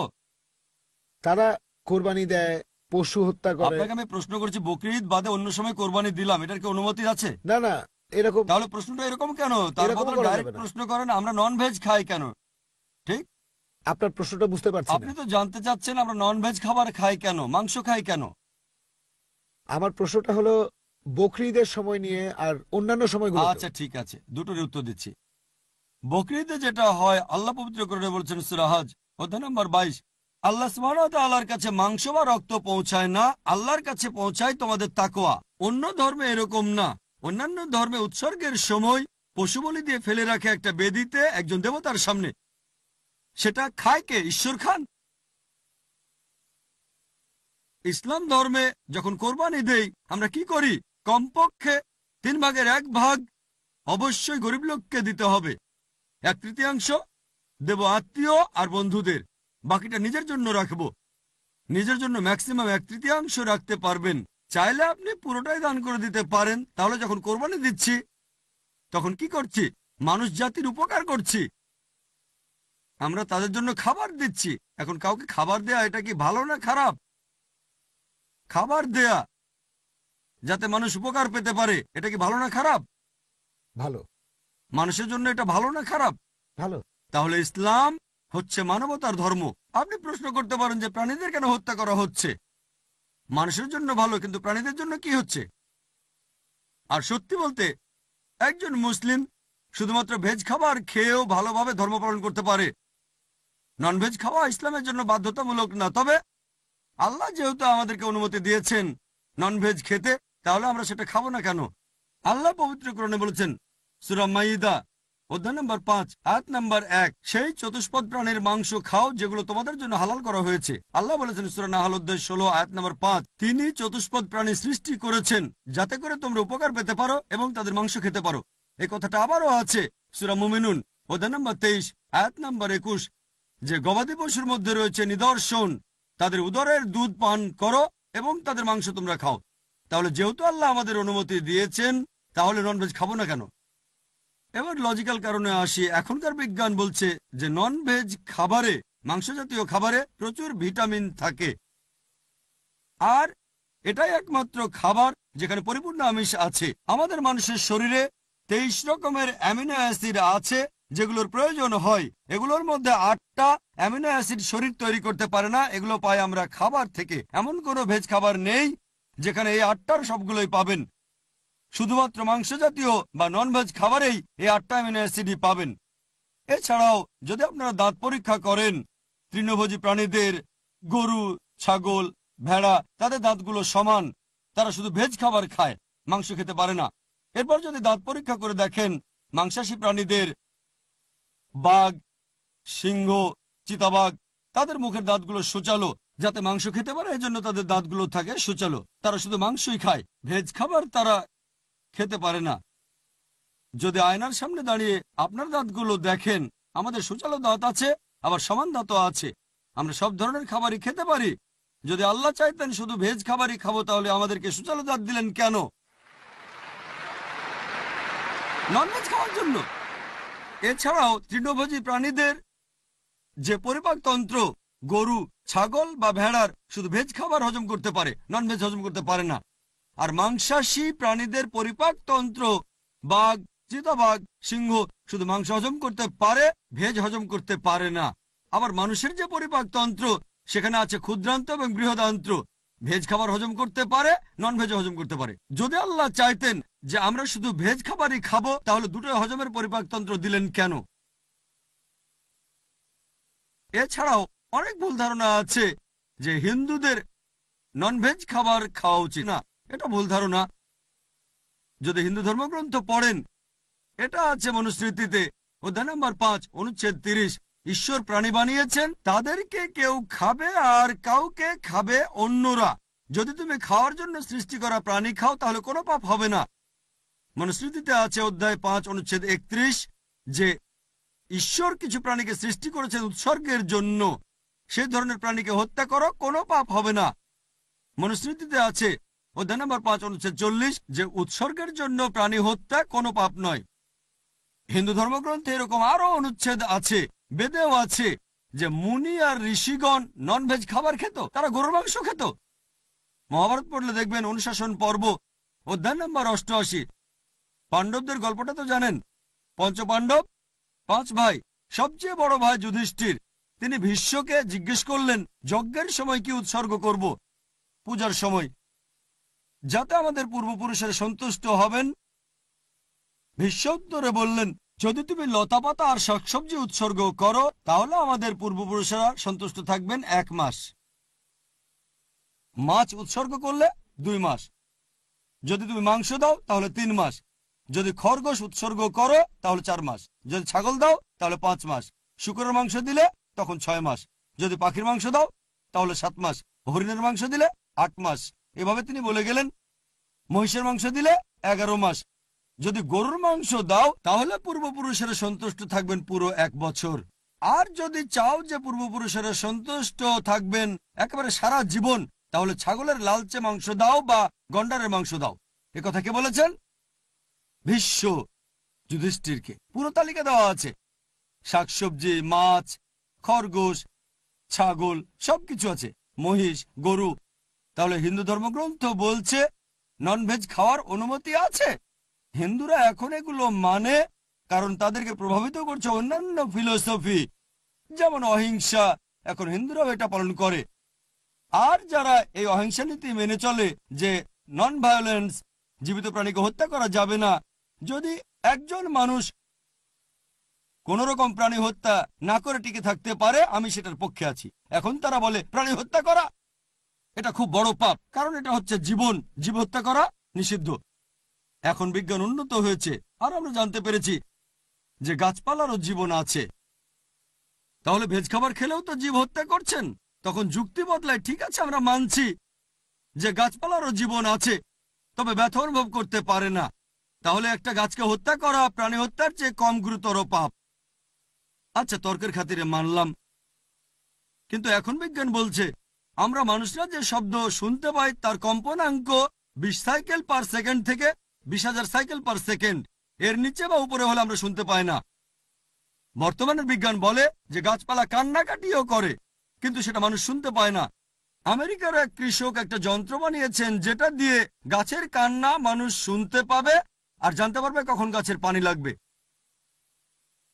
তখন হয়তো বলবেন, আচ্ছা ঠিক আছে, মানলাম যে গাছপালা যন্ত্রণা অনুভব করতে পারে, তবে এদের 2 বা 3টা ইন্দ্রিয় কম আছে, তাই গাছপালা হত্যা করা কম গুরুতর পাপ পশু পাখি হত্যার চেয়ে তাদের ইন্দ্রিয় 5টা।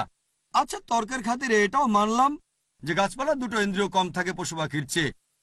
আপনাদের একটা প্রশ্ন করি, যে ধরেন আপনার ভাই, আল্লাহ না করুন, ধরেন সে জন্মালো বোবা আর কালা হয়ে, আর বড় হওয়ার পরে তাকে কেউ মেরে ফেললো, তখন কি জজের কাছে গিয়ে বলবেন, মাই লর্ড, এই খুনিকে কম শাস্তি দেন কারণ আমার ভাই ছিল বোবা আর কালা? এভাবে বলবেন? আপনি জজকে বলবেন তাকে বড় শাস্তি দেন, আমার ভাই ছিল মাসুম, সে শুনতো না, বলতে পারতো না। তাই ইসলাম ধর্মে এমন না যে 2টো ইন্দ্রিয় কম বা 2টো বেশি। আল্লাহ পবিত্র কোরআনে বলেছেন সূরা বাকারা অধ্যায় 2 আয়াত 168, তোমরা বৈধ আর পবিত্র খাদ্যবস্তু থেকে আহার করো, যেটা ভালো পবিত্র সেটা খেতে পারেন। আর এছাড়াও যদি অমুসলিমরা তারা ননভেজ খাবার খেতে না চায়, আমার কোনো সমস্যা নেই, আপত্তিও নেই। শুধুমাত্র যখন বলছেন এটা পাপ, মানবতার বিরুদ্ধে, তখন আমি উত্তর দিচ্ছি। এমনিতে অমুসলিমরা ভেজ খাবার খেলে সেটা আমার জন্য ভালো। যদি সব অমুসলিম ননভেজ খাওয়া শুরু করে দেয় তাহলে গরু ছাগলের মাংসের দাম বেড়ে যাবে। তাই ব্যক্তিগতভাবে আমার আপত্তি নেই। ইনশাআল্লাহ আমাদের প্রশ্নোত্তর পর্বটাও একই রকম উপভোগ্য হবে। এই পর্বে আপনারা ডাক্তার জাকির নায়েককে বিভিন্ন প্রশ্ন করবেন। আজকে যা বলা হয়েছে সেগুলো বিস্তারিত জানার জন্য প্রশ্ন করতে পারেন, অথবা টপিকের সাথে প্রাসঙ্গিক অন্য যে কোনো প্রশ্ন। প্রশ্নোত্তর পর্বের সীমিত সময়টাকে যাতে করে ভালোভাবে কাজে লাগাতে পারি সেজন্য কিছু নিয়ম মেনে চলতে হবে। সেগুলো হলো, 1. আপনাদের প্রশ্ন হবে টপিকের উপর, Al Quran should it be read with understanding, এটার উপরে। 2 নম্বর, আপনাদের প্রশ্ন হবে সংক্ষিপ্ত আর যথাযথ, 1 থেকে 5 বাক্যের মধ্যে হলে ভালো হয়। এখানে আপনি প্রশ্ন করবেন, কোনো বক্তৃতা দেবেন না বা বিতর্ক করার চেষ্টা করবেন না, খেয়াল রাখবেন। 3 নম্বর, আপনারা একবারে মাত্র একটা প্রশ্ন করবেন। দ্বিতীয় প্রশ্ন করতে চাইলে আপনি লাইনের পেছনে গিয়ে দাঁড়াবেন, সেখানে অপেক্ষা করবেন, আর সুযোগ পেলে প্রশ্ন করবেন। এবারের প্রশ্ন পুরুষদের মধ্য থেকে পেছনের মাইকে। এই প্রশ্নটা করেছেন একজন অমুসলিম ভাই। আমার নাম সুফিয়ান, আমার বন্ধুর নাম অঙ্কিত। আসসালামু আলাইকুম। এই প্রশ্নটার মোট 2টা আলাদা অংশ আছে। আমার বন্ধু ইসলাম গ্রহণ করতে গিয়েও পিছিয়ে এসেছিল। সে বলেছিল যে হিন্দুদের মতো মুসলিমদেরও বর্ণভেদ আছে, যেমন ধরেন মুসলিমদের মধ্যে আছে শিয়া, বুরি, সুন্নি, জামাতি, আহলে হাদিস। আর তার দ্বিতীয় প্রশ্নটা হলো যে সে কি কোনো কবরস্থান বা মাজারে গিয়ে সেই মৃত লোকের কাছে কিছু চাইতে পারে, কারণ সে হলো আল্লাহ আর তার মাঝে মধ্যস্থতাকারী। ভাই প্রশ্ন করলেন যে আপনার এক বন্ধু একবার ইসলাম গ্রহণ করতে গিয়েও পরে পিছিয়ে এসেছে। তিনি ভেবেছেন যে ইসলামেও হিন্দুইজমের মতো বর্ণভেদ আছে, ইসলামে বিভিন্ন রকম দল আছে, শিয়া, সুন্নি, জামাতে ইসলামী, আহলে হাদিস। ভাই কোরআন পড়ে দেখবেন, কোরআনে কোন রকম শিয়া সুন্নি নেই। এখানে শিয়া সুন্নি নেই, জামাতে ইসলামী নেই, কোরআনে আহলে হাদিসও কোথাও নেই। কোরআনের ব্যাপারে কি বলছে? পবিত্র কোরআনের সূরা আলে ইমরান অধ্যায় নম্বর 3 আয়াত নম্বর 103, واعتصموا بحبل الله جميعا ولا تفرقوا। তোমরা আল্লাহর রজ্জু শক্ত করে ধরো, পরস্পর বিচ্ছিন্ন হও না। আল্লাহর রজ্জু হচ্ছে পবিত্র কোরআন। আমরা শক্ত করে ধরবো কোরআন এবং নবী মুহাম্মদ সাল্লাল্লাহু আলাইহি সাল্লামের হাদিসকে, আর পরস্পর বিচ্ছিন্ন হব না। আর কোরআনে এই কথা পরিষ্কার বলা হয়েছে সূরা আনাম অধ্যায় নম্বর 6 আয়াত নম্বর 159। এখানে আল্লাহ তাআলা তার রাসূলকে বলেছেন যে, হে নবী, যারা দিন সম্পর্কে নানা মত আর দলের সৃষ্টি করে থাকে তাদের দায়িত্ব তোমার নয়। আল্লাহ শেষ বিচারের দিনে তাদের বিষয়টা দেখবেন। তাহলে ইসলামে বিভিন্ন দল তৈরি করা এটা হারাম, এটা নিষিদ্ধ। আমাদের প্রিয় নবী কি ছিলেন? শিয়া ছিলেন নাকি সুন্নি? তিনি কি ছিলেন? আমাদের নবী মুহাম্মদ সাল্লাল্লাহু আলাইহি ওয়াসাল্লাম ছিলেন একজন মুসলিম। আর সেই কারণেই যখন দাওয়ার মাস্টার কির কথা বলেছিলাম সূরা আলে ইমরান অধ্যায় 3 আয়াত 64 বলা হয়েছে, تعالوا إلى كلمة سواء بيننا وبينكم ألا نعبد إلا الله ولا نشرك به شيئا ولا يتخذ بعضنا بعضا أربابا من دون الله فإن تولوا فقولوا اشهدوا بأننا مسلمون। অর্থাৎ বলো, তোমরা সাক্ষী থাকো আমরা মুসলিম, আল্লাহ তাআলার কাছে আত্মসমর্পণ করি। তাহলে মুসলিম হচ্ছে সেই লোক যে আল্লাহ তাআলার কাছে আত্মসমর্পণ করে। আপনার বন্ধুকে বলবেন ইসলাম ধর্মে কোন রকম বর্ণভেদ নেই, কোনো উপদল নেই, আমরা সবাই হচ্ছে মুসলিম। মুসলিম মানে যে লোক আল্লাহ তাআলার কাছে নিজের ইচ্ছাকে সমর্পণ করে। আর যদি কেউ আল্লাহ তাআলার কাছে আত্মসমর্পণ করে তাকে বলা হয় একজন মুসলিম। আর যদি আল্লাহর কাছে কিছু চান, আল্লাহ কোরআনে বলেছেন সূরা ফাতিহা অধ্যায় নম্বর 1 আয়াত নম্বর 5, إياك نعبد وإياك نستعين। আমরা শুধু তোমার ইবাদত করি, শুধু তোমার কাছে সাহায্য চাই। আল্লাহ বলেছেন সূরা গাফির অধ্যায় নম্বর 40 আয়াত নম্বর 60, তোমরা আমাকে ডাকো আমি তোমাদের ডাকে সাড়া দেব। তাহলে যদি আল্লাহর কাছে কিছু চান, সরাসরি তার কাছেই চান, এটাই সবচেয়ে ভালো আর সবচেয়ে লজিক্যাল। আশা করি উত্তরটা পেয়েছেন। হ্যাঁ বোন। আসসালামু আলাইকুম। এই প্রশ্নটা করেছেন একজন অমুসলিম বোন, ওর নাম হচ্ছে অপূর্বা, ও একজন ছাত্রী। প্রশ্নটা হলো যে ভারতে মুসলিমরা কেন বন্দে মাতরম শব্দটা উচ্চারণ করতে চায় না। বোন, আপনি প্রশ্ন করলেন যে ভারতে মুসলিমরা কেন বন্দে মাতরম শব্দটা উচ্চারণ করতে চায় না। এটা বেশ কমন একটা প্রশ্ন যে মুসলিমরা কেন বন্দে মাতরম শব্দটা বলতে চায় না। প্রেস কনফারেন্সে প্রশ্নটা করা হয়েছিল, কনফারেন্সের শুরুতে করেছিল প্রেস মিডিয়া। এটার উত্তর দেওয়ার আগে আপনাদের একটা কথা বলি যে এমনকি হিন্দুদেরও বন্দে মাতরম বলা উচিত না। কারণ যদি গানটা শোনেন, লিখেছিলেন বঙ্কিম চট্টোপাধ্যায়, বন্দে মাতরম মানে আমি কুর্নিশ করছি আমার মাতৃভূমিকে। বন্দে মাতরম শব্দটা এই গানে মোট 3 বার আছে। আর এ কথা আগেও বলেছি যে বেদের কথা অনুযায়ী এখানে স্পষ্ট বলা আছে, যজুর্বেদ অধ্যায় নম্বর 32 অনুচ্ছেদ 3, এছাড়া শ্বেতসূত্র উপনিষদ অধ্যায় 4 অনুচ্ছেদ 19, न तस्य प्रतिमा अस्ति। মহান ঈশ্বরের কোনো প্রতিমূর্তি নেই, তার কোনো প্রতিমা নেই, কোনো ফটোগ্রাফ নেই, কোনো ছবি নেই, কোনো পোর্ট্রেট নেই, কোনো ভাস্কর্য নেই, কোনো মূর্তি নেই। তাহলে দেশকে উপাসনা করার প্রশ্ন আসছে কোত্থেকে? একজন হিন্দু যদি তাদের ধর্মগ্রন্থ বেদ সম্পর্কে জানে, সে কখনোই বন্দে মাতরম বলবে না। যদি ধর্মগ্রন্থ সম্পর্কে না জানে তাহলে সে বলতে পারে, তবে ধর্মগ্রন্থ সম্পর্কে যদি জানে, এই গানে 3টা লাইনে 3টা জায়গায় বলা হয়েছে বন্দে মাতরম, আমি মাতৃভূমিকে কুর্নিশ করি, উপাসনা করি, এটা বললে বেদের বিরুদ্ধে যাচ্ছেন। এখন মুসলিমদের ব্যাপারে যদি বলি, গানের মোট 12টা লাইন কোরআন এবং সহিহ হাদিসের বিরুদ্ধে যায়। 3 বার বলা হয়েছে আমি আমার মাতৃভূমিকে কুর্নিশ করি, এটা পুরোপুরি নিষিদ্ধ। ইসলাম ধর্মে আমরা কুর্নিশ করি শুধুমাত্র আল্লাহ সুবহানাহু ওয়া তাআলাকে। আমরা মুসলিমরা যদি আমাদের দেশের আইন সৃষ্টিকর্তার আইনের বিরুদ্ধে না যায়, আমরা সে আইন মেনে চলব। আমরা দেশকে ভালোবাসি, দেশকে সাহায্য করতে চাই, দেশটাকে উন্নত করতে চাই, প্রয়োজন হলে সত্যের খাতিরে দেশের জন্য জীবনও দিতে প্রস্তুত। তবে আমরা উপাসনা করতে পারবো না, কারণ আমরা উপাসনা করি শুধুমাত্র আল্লাহ তাআলার।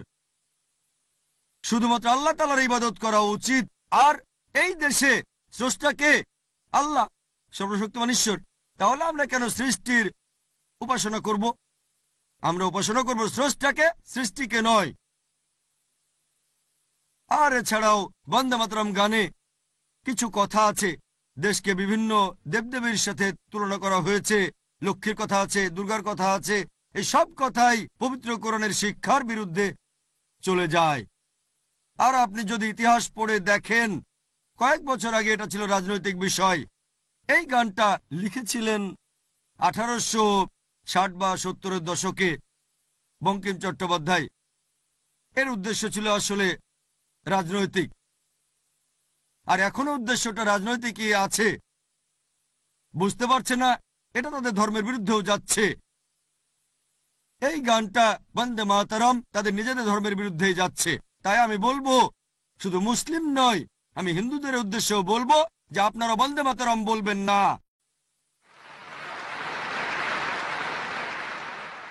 হ্যাঁ ভাই। আসসালামু আলাইকুম। আমার নাম লিওন জন।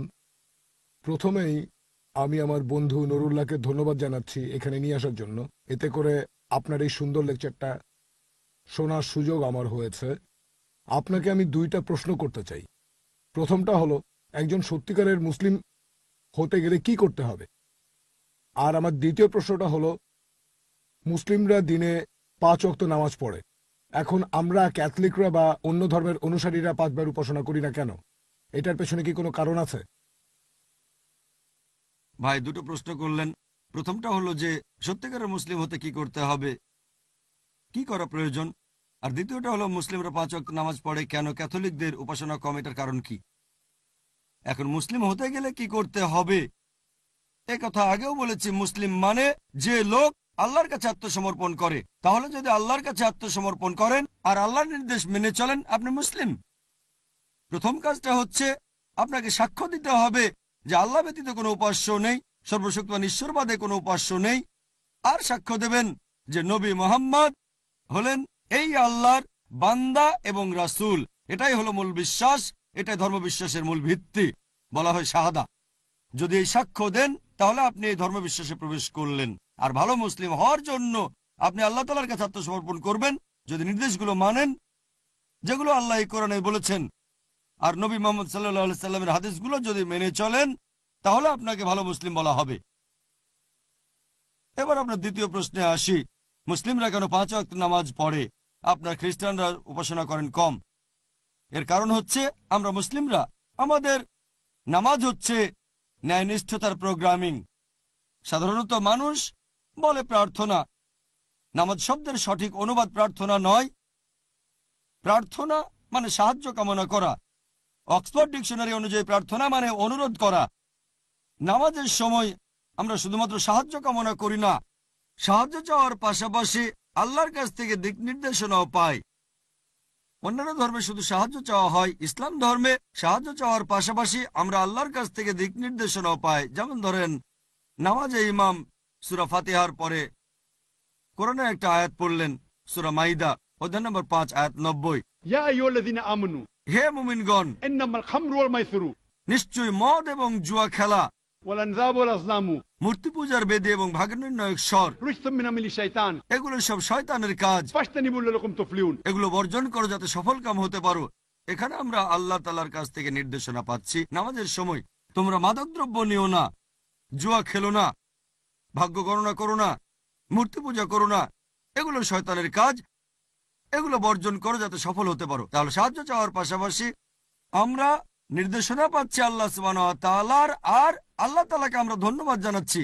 সেজন্য আমি নামাজের নাম দিয়েছি, এটা ন্যায়নিষ্ঠতার প্রোগ্রামিং।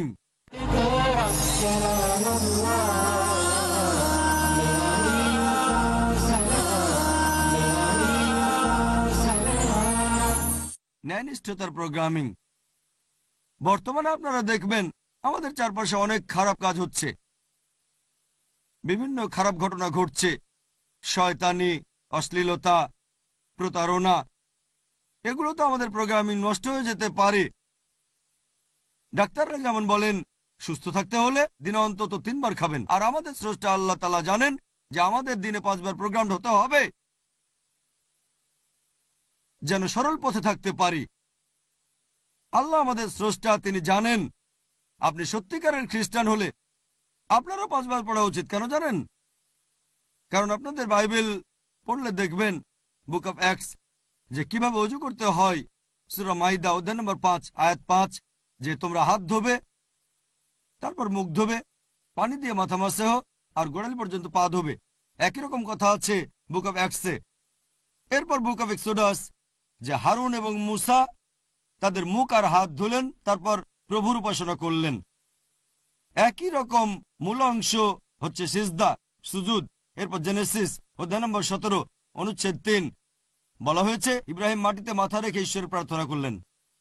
নাম্বারস অধ্যায় 20 অনুচ্ছেদ 6 হারুন এবং মুসা মাটিতে মাথা রেখে ঈশ্বরের প্রার্থনা করলেন। যশোয়া অধ্যায় 5 অনুচ্ছেদ 14 যশোয়া মাটিতে মাথা দিয়ে ঈশ্বরের প্রার্থনা করলেন। তারপর দেখবেন গসপেল অফ ম্যাথিউ অধ্যায় নম্বর 26 যে যিশু খ্রিস্ট আলাইহিসসালাম তিনি গেতসেমানির বাগানে কয়েক পা সামনে গেলেন আর মাটিতে মাথা দিয়ে ঈশ্বরের প্রার্থনা করলেন। আমরা মুসলিমরা অনেকটা অ্যাক্রোব্যাটের মতো মাটিতে মাথা দিয়ে আল্লাহর ইবাদত করি। যখন সিজদা করি তখন শরীরের সবচেয়ে উপরের জায়গা মানে কপাল ঠেকায় মাটিতে, আর বলি সমস্ত প্রশংসা আল্লাহর যিনি সবার উপরে, সমস্ত প্রশংসা আল্লাহর যিনি সবার উপরে 3 বার বলি। তাহলে বাইবেলের নবী রাসূলগণ যেভাবে প্রার্থনা করেছেন মুসলিমরাও সেভাবে আমরা প্রার্থনা করে থাকি। আর যীশু খ্রিস্ট ভাই সাল্লাল্লাহু আলাইহি সাল্লাম বলেছেন গসপেল অফ জন অধ্যায় নম্বর 16 অনুচ্ছেদ 12 থেকে 14 আমি তোমাদের অনেক কথা বলতে চাই, কিন্তু সেগুলো এখন সহ্য করতে পারবে না, কারণ যখন সত্যের আত্মা আসবেন তিনি তোমাদের সত্যের পথে নিয়ে যাবেন। তিনি নিজ থেকে কিছু বলবেন না, যা শুনবেন সেটাই বলবেন, আমাকে মহিমান্বিত করবেন। তাহলে যীশু খ্রিস্ট তার নিজের মুখে বলেছেন সত্যের আত্মার জন্য অপেক্ষা করো। এখানে মুহাম্মদ সাল্লাল্লাহু আলাইহি সাল্লামের কথা বলা হয়েছে। আর নবী মুহাম্মদ সাল্লাল্লাহু আলাইহি সাল্লামকে নিয়ে অনেক ভবিষ্যৎবাণী যেমন ওল্ড টেস্টামেন্টে আছে তেমন নিউ টেস্টামেন্টেও আছে। ওল্ড টেস্টামেন্টে দেখবেন বুক অফ ডিউটেরোনমি অধ্যায় 18 অনুচ্ছেদ 18, বুক অফ ডিউটেরোনমি অধ্যায় 18 অনুচ্ছেদ 19, বুক অফ আইজায়া অধ্যায় 29 অনুচ্ছেদ 12, সং অফ সলোমন অধ্যায় 5 অনুচ্ছেদ 16। সবগুলো অনুচ্ছেদে বলা হয়েছে যে সর্বশেষ ও চূড়ান্ত নবী মুহাম্মদ সাল্লাল্লাহু আলাইহি সাল্লাম পৃথিবীতে আসবেন। নিউ টেস্টামেন্টেও আছে গসপেল অফ জন অধ্যায় 14 অনুচ্ছেদ 16, গসপেল অফ জন অধ্যায় 15 অনুচ্ছেদ 26, গসপেল অফ জন অধ্যায় 16 অনুচ্ছেদ 7, গসপেল অফ জন অধ্যায় 16 অনুচ্ছেদ 12 থেকে 14। সবগুলো অনুচ্ছেদে বলা হয়েছে সর্বশেষ ও চূড়ান্ত নবী মুহাম্মদ সাল্লাল্লাহু আলাইহি সাল্লামের কথা। তাহলে যদি সত্যিকারের খ্রিস্টান হন, যদি খ্রিস্টান মানে হয় যে লোক খ্রিস্টান ধর্ম বা ঈসা আলাইহিস সালামের নির্দেশ মেনে চলে, আমরা মুসলিমরা আমরা খ্রিস্টানদের চেয়ে বড় খ্রিস্টান। যদি সত্যিকারের খ্রিস্টান হন তাহলে নবী মুহাম্মদ সাল্লাল্লাহু আলাইহি সাল্লামের নির্দেশগুলো মেনে চলেন, নামাজ পড়ার আগে ওযু করবেন, নামাজে সিজদা করবেন, আর দিনে 5 ওয়াক্ত নামাজ পড়বেন। আশা করি উত্তরটা পেয়েছেন। ধন্যবাদ, খুব ভালো লাগলো। আপনার প্রশ্নের জন্য ধন্যবাদ ভাই লিওন। এবারের প্রশ্ন পুরুষদের মধ্য থেকে পেছনের মাইকে। আসসালামু আলাইকুম ওয়া রাহমাতুল্লাহি ওয়া বারাকাতুহু। স্যার, আপনাকে একটা প্রশ্ন করতে চাই। এই প্রশ্নটা আমাদের কলেজের একজন প্রফেসর করেছেন। আমি একজন ছাত্র, ফার্স্ট ইয়ার কম্পিউটার সায়েন্স, আর এই স্যার আমাদেরকে পড়ান ফিজিক্স। ওনার নাম রাজীব ভাট। আমার কলেজ হলো এনজি আচার্য ডিকে মারাঠে কলেজ, চেম্বুর।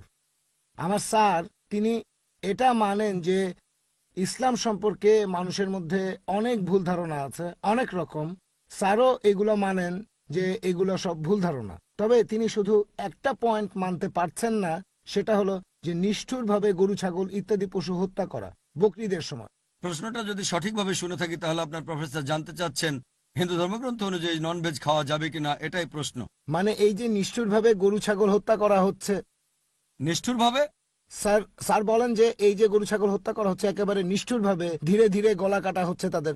ভাই প্রশ্ন করলেন কেন নিষ্ঠুরভাবে হত্যা। তিনি হত্যাটাকে মেনে নিচ্ছেন, কিন্তু কেন নিষ্ঠুরভাবে, এটাই হচ্ছে প্রশ্ন। হ্যাঁ, আচ্ছা, তাহলে উনি মানছেন ননভেজ খাওয়া যাবে, কিন্তু তার প্রশ্ন মুসলিমরা হত্যার আগে পশুকে অত্যাচার করে কেন? খাড়া দিয়ে একটা কোপ পশুটা মারা যাবে, জবাই করতে হবে কেন? এটা তো অত্যাচার। একবার এই ধরনের আলোচনা হচ্ছিল একজন শিখ আর একজন মুসলিমের। সেই শিখের প্রশ্নটাও একই, তোমরা মুসলিমরা খুব নিষ্ঠুর, দয়া মায়া নেই, তোমরা একটা পশুকে কি করে আস্তে আস্তে অত্যাচার করে মারো, আমরা শিখরা খাড়া দিয়ে কোপ দিয়ে পশুটা মরে যায়। তখন সে মুসলিম বলল, আমরা মুসলিমরা হলাম মর্দকা বাচ্চা, আক্রমণ করি একেবারে সামনে থেকে। তোমরা শিখ, তোমরা হলে কাপুরুষ, সেজন্য পেছন থেকে আক্রমণ করো। এখন আমরা যে জবাই করি সেটার আসল কারণ আসলে এটা নয়, এটা সেই মুসলিমের কথা, তার হিকমা। আমরা মুসলিমরা যে জবাই করি তার আসল কারণ এটা নয়। যখন জবাই করি আমরা ইসলামিক নিয়মে যখন জবাই করি তখন কেটে ফেলে আমরা পশুটার গলা আর গলার শিরাগুলো এবং শ্বাসনালী, মেরুদণ্ডের ক্ষতি না করে। কারণ মেরুদণ্ডের কোনো ক্ষতি হলে পশুটার হার্ট অ্যাটাক করবে, হার্টে যাওয়া ধমনীগুলো ছিঁড়ে যাবে আর শরীরের রক্ত তখন জমাট বেঁধে যাবে। যখন আমরা কাটি পশুর গলাটা আর শ্বাসনালী এবং গলার শিরাগুলো মেরুদণ্ডের কোনো ক্ষতি না করে, হার্ট তখনও পাম্প করে আর বেশিরভাগ রক্ত তখন শরীর থেকে বের হয়ে যায়।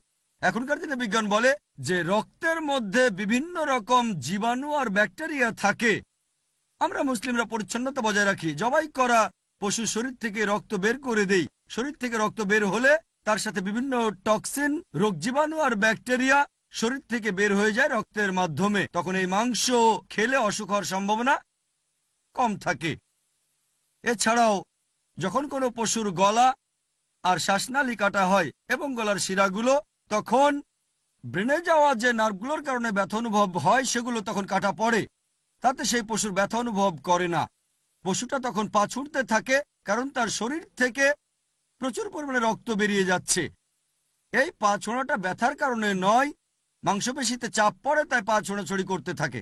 সেই পশু শান্তির সাথে মারা যায়। বলি দেয়া হলে অনেক সময় পশুটা ঘন্টাখানেক যন্ত্রণা পেয়ে মারা যায়। তাই ইসলামিক নিয়মে পশু হত্যা করাটা অনেক নমনীয়।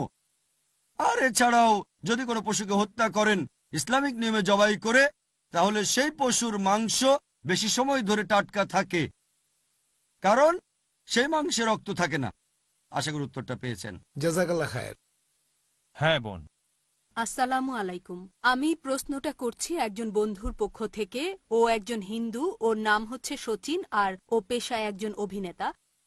ওর প্রশ্নটা হলো এই যে মুসলিম মহিলাদের কবরস্থানে যাওয়ার অনুমতি নেই কেন, আর যদি মহিলাদের কবরস্থানে যাওয়ার অনুমতি নাই থাকে তার মধ্যে কি দরগাও পড়বে? বোন, আপনি প্রশ্ন করলেন যে মুসলিম মহিলাদের কবরস্থানে যাওয়ার অনুমতি নেই কেন। এই সম্পর্কে হাদিস আছে সহিহ বুখারীতে। সেখানে নবী বলেছেন তিনি মহিলাদের কবরস্থানে যেতে বাধা দিয়েছেন।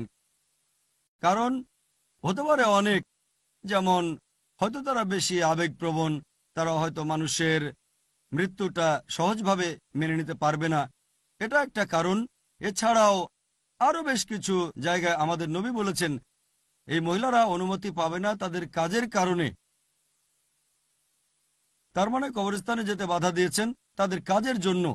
এই হচ্ছে কারণ যে মুসলিম মহিলারা কেন কবরস্থানে যেতে পারবে না। যদিও কিছু বিশেষজ্ঞ আছেন যারা বলেন যে কিছু হাদিসে উল্লেখ আছে যে নবী কয়েকজন মহিলাকে অনুমতি দিয়েছিলেন পরিস্থিতির উপর নির্ভর করে। এখন আপনার প্রশ্নের ব্যাপারে যদি বলতে হয় যে কবরস্থান সম্পর্কে, আমাদের নবী মুহাম্মদ সাল্লাল্লাহু আলাইহি ওয়াসাল্লাম বলেছেন যে তোমাদের উচিত কবরস্থানে যাওয়া যাতে আখিরাতের কথা তোমাদের মনে পড়ে। আপনার তখন মনে পড়বে যে একদিন আপনাকেও মরে যেতে হবে, আর কারো কবরে গেলে তার জন্য প্রার্থনা করবেন, তার কাছে বা তার মাধ্যমে নয়। আশা করি উত্তরটা পেয়েছেন। হ্যাঁ ভাই, প্রথমে আপনার নাম আর পেশা, তারপর প্রশ্ন। আমার নাম কেদার, আরে আমার বন্ধু নাজিস। আপনার কাছে আমার প্রশ্ন হলো এই যে এই বিশ্বজগতের যে নিয়মটা আছে সেটা একেবারেই সৃষ্টির প্রথম থেকেই এই রকম আছে। বিশ্বজগৎ সৃষ্টির সময় থেকে নিয়মগুলো একই রকম আছে। এখন ঈশ্বরের কি বিশ্বজগতের এই নিয়মগুলো বদলানোর কোনো ক্ষমতা আছে নাকি ক্ষমতা নেই? ঈশ্বর কেন বিশ্বজগতের এই নিয়ম কানুনগুলো কখনো বদলাননি? ঈশ্বরের যদি এই নিয়মগুলো বদলানোর ক্ষমতা না থাকে তাহলে তাকে ঈশ্বর বলবো কেন? ভাই, খুব সুন্দর প্রশ্ন করেছেন যে বিশ্বজগতের যে নিয়ম সেটা সৃষ্টির প্রথম থেকে একই রকম আছে। এখন ঈশ্বরের এই নিয়ম বদলানোর ক্ষমতা আছে কি না, যদি না থাকে তাকে ঈশ্বর বলবো কেন? আমি আপনার সঙ্গে একমত। এখন এটা ঈশ্বর চান যে তিনি কিছু বদলাবেন না, সেই কারণে তিনি কিছু বদলাননি, তিনি আপনার কথা মতো চলবেন না। এখন আল্লাহ চান যে তিনি কিছু বদলাবেন না, আপনি চাচ্ছেন তিনি যেন বদলান, আল্লাহ আপনাকে মানবেন কেন? যদি আল্লাহ চান সহজে বদলে দিতে পারেন, কিন্তু আল্লাহ কোরআনে বলেছেন সূরা রুম অধ্যায় নম্বর 30 আয়াত নম্বর 30 যে প্রাকৃতিক নিয়ম অনুসরণ করো, এটাই আল্লাহর আইন। তিনি চাইলেই বদলাতে পারেন, কিন্তু তিনি বদলাতে চান না, এটা তার ইচ্ছা। এখন ধরেন আপনাকে বললাম যে আল্লাহ চাইলে সূর্যকে পূর্ব দিকে ওঠাতে পারেন আর পশ্চিম দিকে ডোবাতে পারেন। এখানে চ্যালেঞ্জ হচ্ছে যে আপনি কি সূর্যকে পশ্চিমে উঠিয়ে পূর্ব দিকে ডোবাতে পারবেন? উত্তরটা হচ্ছে না। তবে কিয়ামতের দিনে, কিয়ামতের অন্যতম একটা চিহ্ন হচ্ছে সেদিন সূর্য পশ্চিম দিকে উঠবে। এটা দেখাতে যে আল্লাহ চাইলেই করতে পারেন। শেষ বিচারের দিনে কিয়ামতের দিনে এটা ঘটবে, তখন কিভাবে ঘটবে আল্লাহ জানেন। কোরআন পরিষ্কারভাবে বলছে সূরা ফাতির অধ্যায় নম্বর 35 আয়াত নম্বর 1 যে নিশ্চয়ই আল্লাহ সর্ববিষয়ে সর্বশক্তিমান, তিনি সবকিছু নিয়ন্ত্রণ করতে পারেন, তবে আল্লাহ সেগুলোই করেন যেগুলো তিনি চান, আর যে কাজ ভালো। আশা করি উত্তরটা পেয়েছেন। ধন্যবাদ। আসসালামু আলাইকুম ভাই, আমি আমার খুব ঘনিষ্ঠ একজন বন্ধুর পক্ষ থেকে প্রশ্নটা করছি। সে একজন অমুসলিম, সে তার নাম প্রকাশ করতে চায় না, আর সে পেশায় একজন ইঞ্জিনিয়ার। তার প্রশ্নটা হলো, কোরআনের সাথে আধুনিক বিজ্ঞানের কোনো অসঙ্গতি নেই, কিন্তু কোরআন বলছে যে আদম আলাইসাল্লাম হলেন এই পৃথিবীর বুকে প্রথম মানুষ, আর এটা চার্লস ডারউইনের থিওরির বিরুদ্ধে যায়, থিওরি অফ ইভলিউশন। ভাই প্রশ্ন করলেন যে কোরআন আধুনিক বিজ্ঞানের সাথে সঙ্গতিপূর্ণ, কিন্তু কোরআনের এই কথাটা মানেন না যে আদম আলাইসাল্লাম হলেন প্রথম মানুষ। এটা ডারউইনের থিওরির বিরুদ্ধে যায়। আমি আপনার সঙ্গে একমত। কোরআন ডারউইনের থিওরির সাথে একমত নয়, কারণ ডারউইনেরটা হচ্ছে থিওরি। কোরআন বলছে যেগুলো ফ্যাক্ট, কোনো থিওরি বলছে না। আর যদি ডারউইনের বই পড়েন, ডারউইনের বই পড়লে দেখবেন অরিজিন অফ স্পিসিস বলা হয়েছে যে চার্লস ডারউইন বিগন নামে একটা জাহাজে ভ্রমণ করেছিলেন, আর তারপর তিনি গেলেন গ্যালাপাগোস নামে একটা দ্বীপে। সেখানে দেখলেন পাখিরা ঠোঁট দিয়ে ছিদ্র করছে, গর্ত খুঁড়ছে, আর গর্তের গভীরতার উপর নির্ভর করে এই পাখিদের ঠোঁট বড় বা ছোট হয়ে থাকে। এই পর্যবেক্ষণের উপর ভিত্তি করে তিনি প্রাকৃতিক নির্বাচনের থিওরি উপস্থাপন করলেন। তবে বন্ধু থমাস থম্পটনকে লেখা চিঠিতে তিনি বলেছেন যে থিওরির পক্ষে আমার কাছে 100% প্রমাণ নেই। আসলে এই থিওরি দিয়ে আমি ভ্রূণবিদ্যা আর প্রাথমিক শরীর গঠন ব্যাখ্যা করতে পারবো, তাই থিওরিটা উপস্থাপন করেছি। তাহলে ডারউইন নিজেও মেনে নিয়েছেন যে এখানে একটা ফাঁক আছে, আর সেই কারণে স্কুলে থাকতে কাউকে অপমান করতে গেলে বলা হতো যে তুমি যদি ডারউইনের সময় এই পৃথিবীতে থাকতে তাহলে থিওরিটা সত্যি প্রমাণিত হতো, তার মানে তুমি দেখতে বানরের মতো।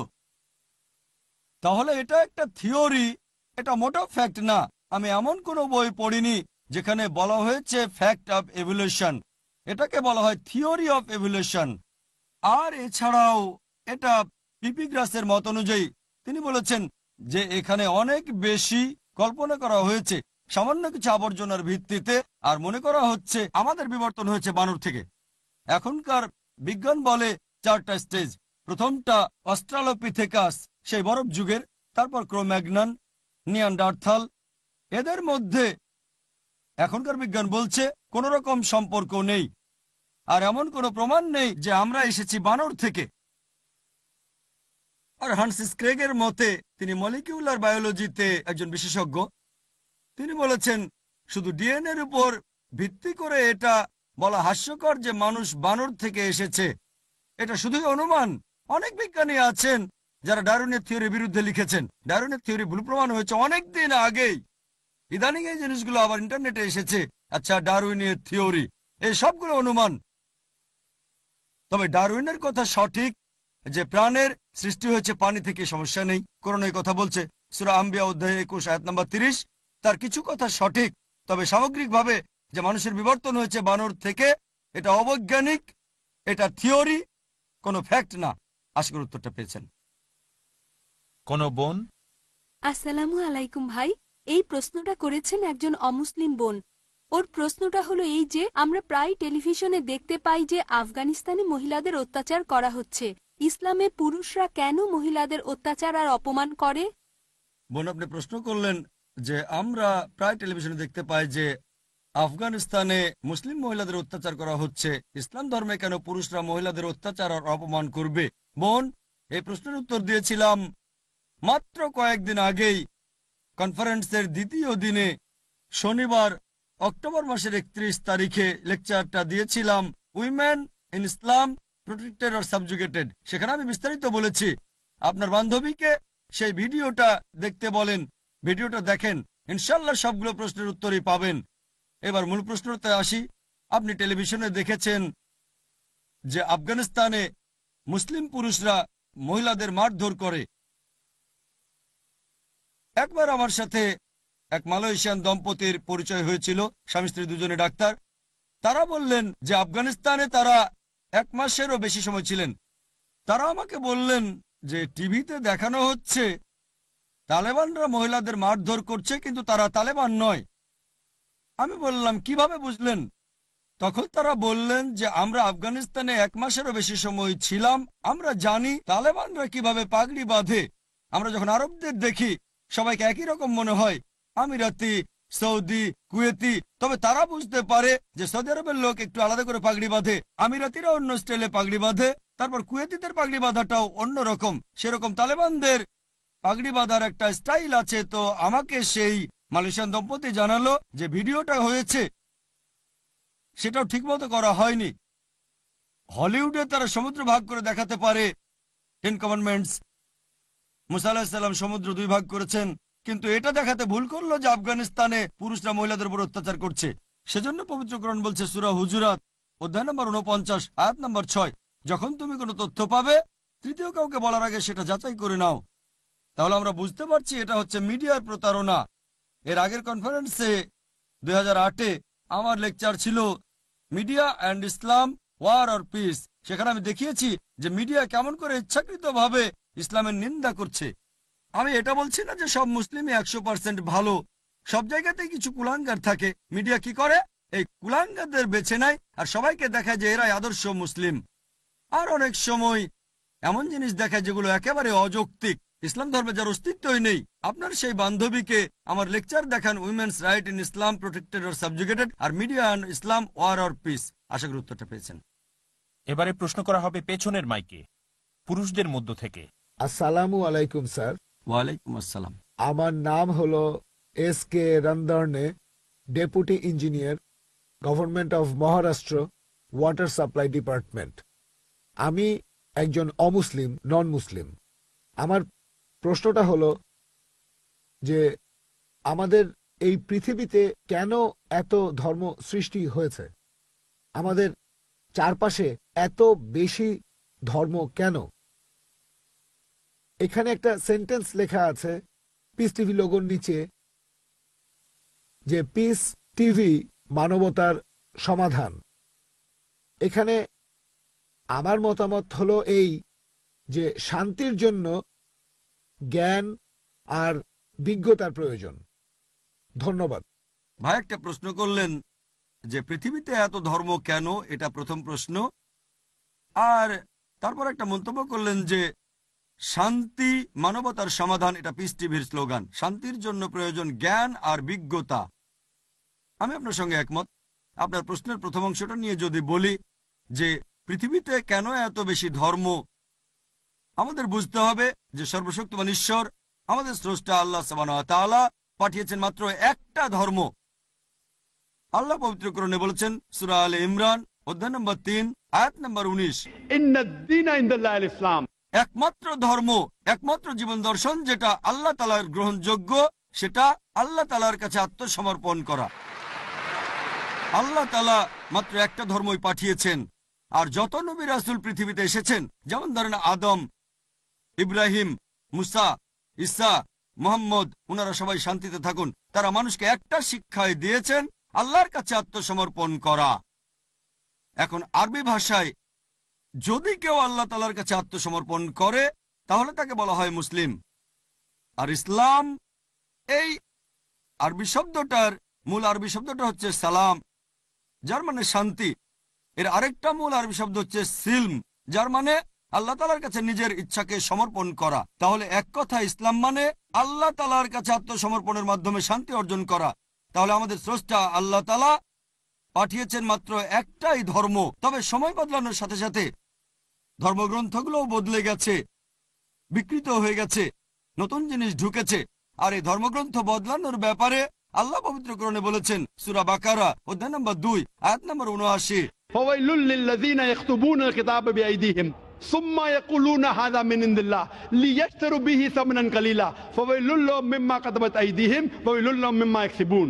দুর্ভোগ তাদের যারা নিজ হাতে কিতাব রচনা করে আর বলে এটা আল্লাহর নিকট হতে। তারা এটা বলে তুচ্ছ মূল্য প্রাপ্তির জন্য। তাদের রচনার জন্য শাস্তি তাদের, যা উপার্জন করে সেজন্য শাস্তি তাদের। আল্লাহ তাআলা পাঠিয়েছেন অনেক আসমানি কিতাব, অনেক ইনস্ট্রাকশন ম্যানুয়াল। সময় বদলানোর সাথে সাথে এই ইনস্ট্রাকশন ম্যানুয়াল, আল্লাহর এই আসমানি কিতাব বদলে গেছে। যখন কোনো কিতাব বিকৃত হয়ে গেছে, আল্লাহ নতুন রাসূল পাঠিয়েছেন আর নতুন কিতাব, এইভাবে অনেক দিন চলেছে। তারপর আল্লাহ পাঠালেন সর্বশেষ ও চূড়ান্ত নবী মোহাম্মদ সাল্লাল্লাহু আলাইহি সাল্লামকে, আর সর্বশেষ ও চূড়ান্ত আসমানি কিতাব কোরআন নাজিল করলেন। এর আগে যেসব নবী রাসূল এসেছিলেন, আমাদের প্রিয় নবী মুহাম্মদ সাল্লাল্লাহু আলাইহি সাল্লাম বলেছেন যে আল্লাহ তাআলা এই পৃথিবীতে 1,24,000 নবী রাসূল পাঠিয়েছেন। পবিত্র কোরআনে মাত্র 25 জনের নাম বলা হয়েছে, অন্যদের নাম আমরা জানি না। হতে পারে একজন প্রশ্ন করেছিল, আপনি কি মনে করেন, একজন হিন্দু আমাকে এই প্রশ্নটা করেছিল, আপনি কি রামকে আল্লাহর রাসূল বলে মানেন, অথবা শ্রীকৃষ্ণকে কি আল্লাহর রাসূল বলে আপনি মানেন? আমি বলবো, যেহেতু নামটা কোরআন হাদিসে উল্লেখ করা নেই, আমি জানি না। হতে পারে রাসূল, অথবা নাও হতে পারে, নিশ্চিত করে বলতে পারছি না। তবে একথাটা মানতে হবে, যেসব নবী রাসূল এসেছেন নবী মুহাম্মদ সাল্লাল্লাহু আলাইহি ওয়াসাল্লামের আগে, তারা ছিলেন সেই সময় আর সেখানকার মানুষের জন্য। তাহলে রাম যদি আল্লাহ রাসূল হয়েও থাকেন, যদি কৃষ্ণ আল্লাহ রাসূল হয়েও থাকেন, তারা এসেছিলেন সেখানকার মানুষ আর সেই সময়ের জন্য। বর্তমানে পৃথিবীর সব মানুষ, তারা থাকতে পারে ভারতে অথবা আমেরিকায় বা সৌদি আরবে বা কানাডায় বা ইংল্যান্ডে, পৃথিবীর যে কোনো জায়গায় তারা মানবে সর্বশেষ ও চূড়ান্ত নবী মুহাম্মদ সাল্লাল্লাহু আলাইহি সাল্লামকে এবং সর্বশেষ ও চূড়ান্ত আসমানী কিতাব পবিত্র কোরআন। আল্লাহ আমাদের কথা দিয়েছেন সূরা হিজর অধ্যায় নম্বর 15 আয়াত নম্বর 9 যে আমি কোরআন অবতীর্ণ করেছি, সেটা আমি সংরক্ষণ করব। তাহলে আল্লাহ তাআলা পাঠিয়েছেন মাত্র একটা ধর্ম, সেটা হচ্ছে আল্লাহ তাআলার কাছে আত্মসমর্পণ করা। ইসলাম মানে আল্লাহর কাছে আত্মসমর্পণ করার মাধ্যমে শান্তি অর্জন করা। আর আপনি বললেন জ্ঞান এবং বিজ্ঞতা দিয়ে শান্তি অর্জন করা যায়। হ্যাঁ, কার কাছ থেকে জ্ঞান? সবচেয়ে সেরা কে? আল্লাহ তাআলা আমাদের স্রষ্টা। কে সবচেয়ে জ্ঞানী? আল হাকিম, তিনি আল্লাহ সুবহানাহু ওয়া তাআলা মহান স্রষ্টা। তাহলে শান্তি অর্জনের সেরা উপায় হচ্ছে সেই জ্ঞান এবং নির্দেশনা মেনে চলা, যেটা আমাদের স্রষ্টা আল্লাহ সুবহানাহু ওয়া তাআলা পাঠিয়েছেন। আশা করি উত্তরটা পেয়েছেন। ধন্যবাদ।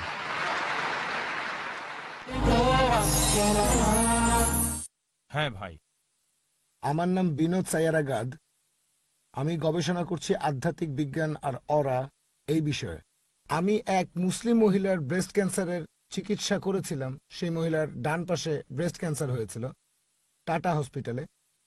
এরপর তার ক্যান্সার ছড়িয়ে পড়ল বাম পাশে। আমি যখন সেই মহিলার ফটো তুললাম, তখন আত্মা সম্পর্কে জানতে পারলাম। বিভিন্ন পশু আমরা যেগুলা খাই, আর একটা পশুর আত্মা, এটা থাকে সেই পশুর শরীরের ভেতরে। এটা এক ধরনের এনার্জি। এখন এই ইলেকট্রোম্যাগনেটিক এনার্জি, এটা 99% শারীরিক সমস্যার কারণ। ধরেন মোবাইল খুব বিপজ্জনক। ভারতের 100 কোটি মানুষকে মেরে ফেলার জন্য শুধু মোবাইল ফোনই যথেষ্ট। আমাদের সরকার আর মেডিকেল সায়েন্স এই আধ্যাত্মিক বিজ্ঞানটা জানে না। অদৃশ্য এনার্জি মানে ইলেকট্রোম্যাগনেটিক এনার্জি, যে কোনো ইলেকট্রিসিটি। ভাই ডক্টর জাকির নায়েক মেডিকেল আর বিজ্ঞানের ছাত্র। আমি আপনাকে বলবো এই আচ্ছা। ভূমিকা বাদ দিয়ে সরাসরি আমি প্রশ্নটা করেন। আসলে বলছি ভাই, নন ভেজ খাওয়ার কথা। এখানে পদ্ধতিটার কথা বলা হয়েছে যে কিভাবে পশুকে হত্যা করা হবে। যদি হত্যা করা হয় 1 কোপে, তাহলে আত্মা বেরিয়ে যাবে, এনার্জি বেরিয়ে যাবে। সেই মাংস খেলে কোনো সমস্যা হবে না। কিন্তু যদি সঠিকভাবে কাটা না হয়, নিষ্ঠুরভাবে জবাই করা হয়, এনার্জি তখন মাংসেই থেকে যায়। আর সেই মাংস খেলে আপনি সেটা বুঝতেও পারবেন না। যদি কাটা হয় খাড়া দিয়ে অথবা কাটা হয় কোনো ফ্যাক্টরিতে, তখন পশুটার আত্মা বেরিয়ে যায়। সেই মাংস খেলে কোনো সমস্যা হবে না। কিন্তু যদি সঠিকভাবে কাটা না হয়, তাহলে আপনার হতে পারে ক্যান্সার, প্যারালাইসিস, অ্যাটাক। এরকম ঘটনা আমি ঘটতে দেখেছি গত 10 বছর ধরে। ফটোগ্রাফও আছে। তাহলে এখন ব্যাপারটা হলো এই যে, আমি কি উত্তর দেব? এবার আমি বলি। ভাই, আপনি প্রশ্ন করলেন যে আপনি একজন মুসলিম মহিলার ব্রেস্ট ক্যান্সার সারিয়েছেন, তারপর মহিলার বাম দিকে ক্যান্সার ছড়ালো, আপনি সেটাও সারিয়েছেন।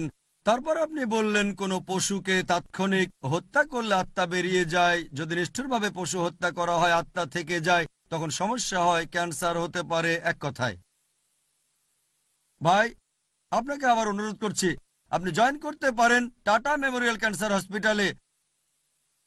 আমি কয়েকজন ডাক্তারকে সেখানে চিনি। আমি আপনাকে বলতে পারি, ভারতের সরকার একটা আইন করেছে, ড্রাগস অ্যান্ড ম্যাজিক রেমেডি 1954। সেখানে বলা হয়েছে যে অনেক অসুখের কোনো চিকিৎসা নেই, সেখানে কোনো কিছুই বলা যায় না। আর এটা হলো 99%। এখন আমি যেটা বলতে পারি, আপনার প্রশ্নের উত্তরটা দিইনি, এখনো 5 মিনিট আছে, অন্য লোকদের সুযোগ দিতে হবে। আগে প্রশ্নের উত্তরটা দিইনি। সরকার আপনাকে অনুমতি না দিয়ে ঠিকই করেছে, কারণ আমরা চাই না হসপিটালে আরো সমস্যা বেড়ে যাক। আমাদের যেটা করতে হবে, মেডিকেল সায়েন্স তো মাত্র, তাহলে এখানে দাঁড়িয়ে আছেন কেন? আপনি নোবেল প্রাইজ পেতে পারেন। আপনি মেডিকেল নোবেল সায়েন্স তো প্রাইজ মাত্র পেতে 400 পারেন। বছরের পুরনো। আপনি নোবেল প্রাইজ পাবেন যদি এরকম আধ্যাত্মিক উপায়ে ক্যান্সার সহ অন্যান্য রোগ সারাতে পারেন। আমিও নোবেল কমিটিকে বলবো যেন আপনাকে নোবেল প্রাইজ দেওয়া হয়, তবে কমিটি আপনাকে সিলেক্ট করবে না কেন সেটাও বলছি। আমি এখানে বৈজ্ঞানিক কারণ দেখালাম মুসলিমরা কিভাবে পশু জবাই করে, শরীর থেকে রক্ত বেরিয়ে যায়, তারপরও আপনি বলছেন যে আত্মা থেকে যায় বা আত্মা বেরিয়ে যায়, এভাবে ক্যান্সার হবে। ভাই, আপনার মেডিকেল জ্ঞান খুবই দুর্বল। আমি দুর্বল। মেডিকেলের ছাত্র না, আধ্যাত্মিক এখনকার বিজ্ঞান আরোগ্যকারী। আমাদের বলে যে রক্তের মধ্যে প্রচুর পরিমাণে ব্যাকটেরিয়া, জীবাণু আর টক্সিন থাকে। যদি ইসলামিক নিয়মে জবাই করি, রক্ত বেরিয়ে যায়, টক্সিনও বেরিয়ে যায়, অসুখ হওয়ার সম্ভাবনা কম থাকে। আপনি বললেন উল্টোটা। আপনি কোন বিজ্ঞান সম্পর্কে বলছেন বুঝতে পারছি না। আমি একজন মেডিকেল ডাক্তার, আমার এমবিবিএস ডিগ্রি আছে, আর কোরআন বলছে সূরা নাহাল অধ্যায় নম্বর 16 আয়াত নম্বর 43 আর সূরা আম্বিয়া অধ্যায় 21 আয়াত নম্বর 7, ফাসআলু আহলে যিকরি ইন কুনতুম লা তা'লামুন। যদি তোমরা না জানো তাহলে জ্ঞানীদেরকে জিজ্ঞেস করো। এটা হচ্ছে আমার স্পেশালিটি। আপনি নিজের ইচ্ছে মতো যা খুশি করতে পারেন, আপনি যেমন খুশি প্র্যাকটিস করতে চান, তবে আমি বৈজ্ঞানিক কারণ দেখাচ্ছি যে কেন এটা করি। আর সেজন্য ইসলামিক নিয়মে জবাই এটা অনেক ভালো, এটা অনেক বেশি স্বাস্থ্যসম্মত, মাংসও টাটকা থাকবে অনেক সময় ধরে। আশা করি উত্তরটা পেয়েছেন। কোনো বোন? জি, এই প্রশ্নটা করেছেন একজন অমুসলিম বোন। এটা আজকের অনুষ্ঠানের শেষ প্রশ্ন হবে, প্লিজ। জি, ওর প্রশ্নটা হলো নবী যীশু খ্রিস্ট এবং নবী মুহাম্মদ, এনাদের মধ্যে পার্থক্যটা কি? যীশু খ্রিস্ট মানুষকে শিখিয়েছেন যে কিভাবে জীবন ধারণ করব আর ঈশ্বরের উপাসনা করব, আবার এই একই জিনিস শিখিয়েছেন নবী মুহাম্মদ। যারা যীশু খ্রিস্টকে মেনে চলে ওরা কি সঠিক, নাকি ওদের উচিত নবী মুহাম্মদের নির্দেশগুলো মেনে চলা? আর যীশু খ্রিস্ট আরো একবার যেহেতু এই পৃথিবীতে আসবেন, তাহলে তিনি কি শেষ নবী? বোন খুব সুন্দর প্রশ্ন করেছেন যে নবী যীশু খ্রিস্ট এবং নবী মোহাম্মদ ইনাদের মধ্যে পার্থক্য কি। দুজনেই বলেছেন এক ঈশ্বরের ইবাদত করো, তাহলে পার্থক্য কোথায়? আমরা কাকে মানব? আর যীশু খ্রিস্ট আবার পৃথিবীতে আসবেন, তাহলে তিনিই কি শেষ নবী? এই প্রশ্নটার ব্যাপারে যদি বলতে হয় যে যতজন নবী রাসূল আছেন তাদের মধ্যে 5 জনকে সহিহ হাদিস অনুযায়ী বলা হয় সবচেয়ে গুরুত্বপূর্ণ। নবী ইব্রাহিম, নবী নূহ আলাইহিস সালাম, নবী মুসা, নবী ঈসা আর নবী মুহাম্মদ সাল্লাল্লাহু আলাইহি সাল্লাম। তাহলে আমরা যীশু খ্রিস্ট বা ঈসা আলাইহিস সালামকে আল্লাহর একজন গুরুত্বপূর্ণ নবী বলে বিশ্বাস করি। প্রশ্নের উত্তর দেওয়ার আগে একটা কথা বলে নিই আমি, যে সেই মুসলিম আসলে মুসলিম না যে যীশু খ্রিস্টকে নবী বলে বিশ্বাস করে না। আমরা মানি তিনি ছিলেন আল্লাহ প্রেরিত একজন নবী ও রাসূল। আমরা মানি যে তিনি ছিলেন মসীহ অর্থাৎ খ্রিস্ট। আমরা মানি যে তিনি অলৌকিকভাবে জন্মেছিলেন কোনো পুরুষের হস্তক্ষেপ ছাড়াই। এখনকার অনেক আধুনিক খ্রিস্টানই এটা বিশ্বাস করে না। আমরা মানি যে তিনি আল্লাহর অনুমতিতে মৃত মানুষকে জীবন দিয়েছেন। আমরা মানি যে তিনি আল্লাহর অনুমতিতে জন্মান্তর কুষ্ঠরোগীদের সুস্থ করেছেন। খ্রিস্টান আর মুসলিম আমরা এখানে এক। বলতে পারেন তাহলে পার্থক্যটা কোথায়? আমাদের মধ্যে পার্থক্যটা হচ্ছে যে অনেক খ্রিস্টান তারা বলে যে যীশু খ্রিস্ট নিজেকে ঈশ্বর বলে দাবি করেছেন। আর আপনি যদি বাইবেল পড়েন, গোটা বাইবেলে পরিষ্কার করে বলা এমন একটা অনুচ্ছেদও পাবেন না যেখানে যীশু খ্রিস্ট তার নিজের মুখেই বলেছেন যে আমি ঈশ্বর অথবা আমার উপাসনা করো। যদি কোনো খ্রিস্টান একটা অনুচ্ছেদ দেখাতে পারেন যেখানে স্পষ্ট করে বলা হয়েছে, একেবারে পরিষ্কার করে বলা গোটা বাইবেল থেকে, যেখানে যীশু খ্রিস্ট তার নিজের মুখেই বলেছেন যে আমি ঈশ্বর অথবা আমার উপাসনা করো, আমি খ্রিস্টান ধর্ম গ্রহণ করব। সত্যি বলতে বাইবেল পড়লে দেখবেন যীশু খ্রিস্ট তার নিজের মুখে বলেছেন। এটা আছে গসপেল অফ জন অধ্যায় নম্বর 14 অনুচ্ছেদ 28, আমার পিতা আমার চেয়ে মহান। গসপেল অফ জন অধ্যায় নম্বর 10 অনুচ্ছেদ 29, আমার পিতা সবার চেয়ে মহান। গসপেল অফ ম্যাথিউ অধ্যায় নম্বর 12 অনুচ্ছেদ 28, আমি ঈশ্বরের আঙ্গুলের সাহায্যে শয়তানকে তাড়িয়ে দেই। গসপেল অফ লুক অধ্যায় নম্বর 11 অনুচ্ছেদ 20, আমি ঈশ্বরের আত্মার সাহায্যে শয়তানকে তাড়িয়ে দেই। গসপেল অফ জন অধ্যায় নম্বর 5 অনুচ্ছেদ 30, আমি নিজ থেকে কিছু করতে পারি না, আমি যেমন শুনি তেমন বিচার করি, আর আমার বিচার ন্যায্য, কারণ আমি নিজের থেকে কিছু করি না, পিতার ইচ্ছা পূরণ করি। যদি কেউ বলে আমি নিজের ইচ্ছা পূরণ করি না, আল্লাহর ইচ্ছা পূরণ করি, সে একজন মুসলিম।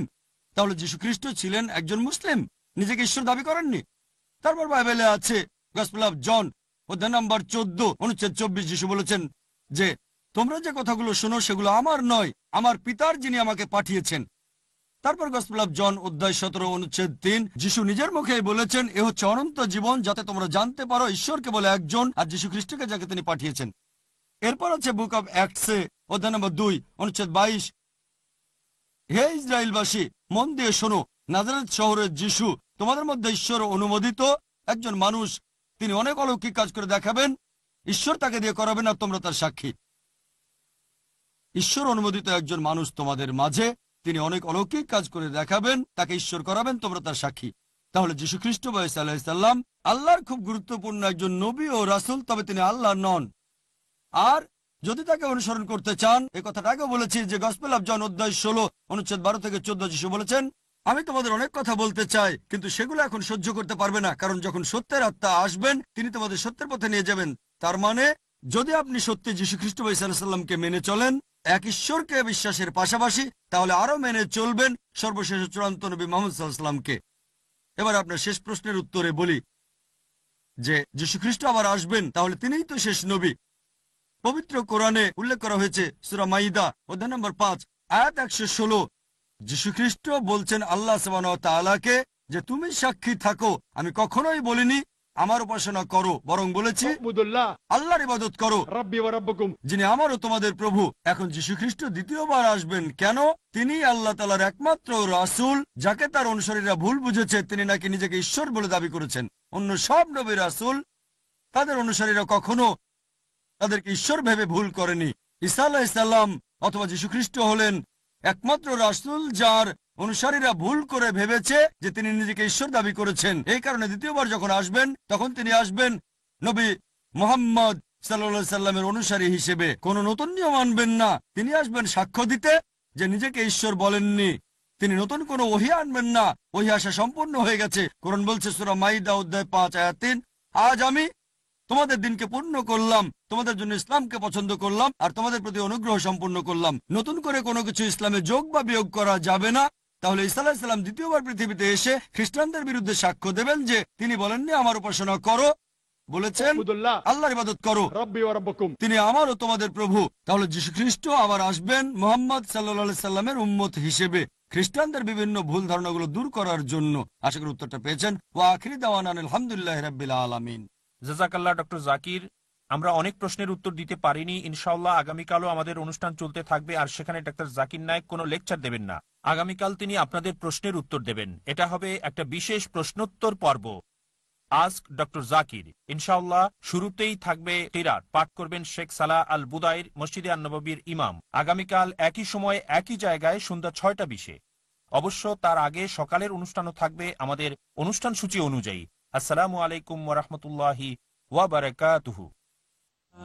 ورتل القرآن اصبح بصوتك اسمع الأكوان اقرأ كلام الله داوي نفوسنا لنحس في أعماقنا الإيمان.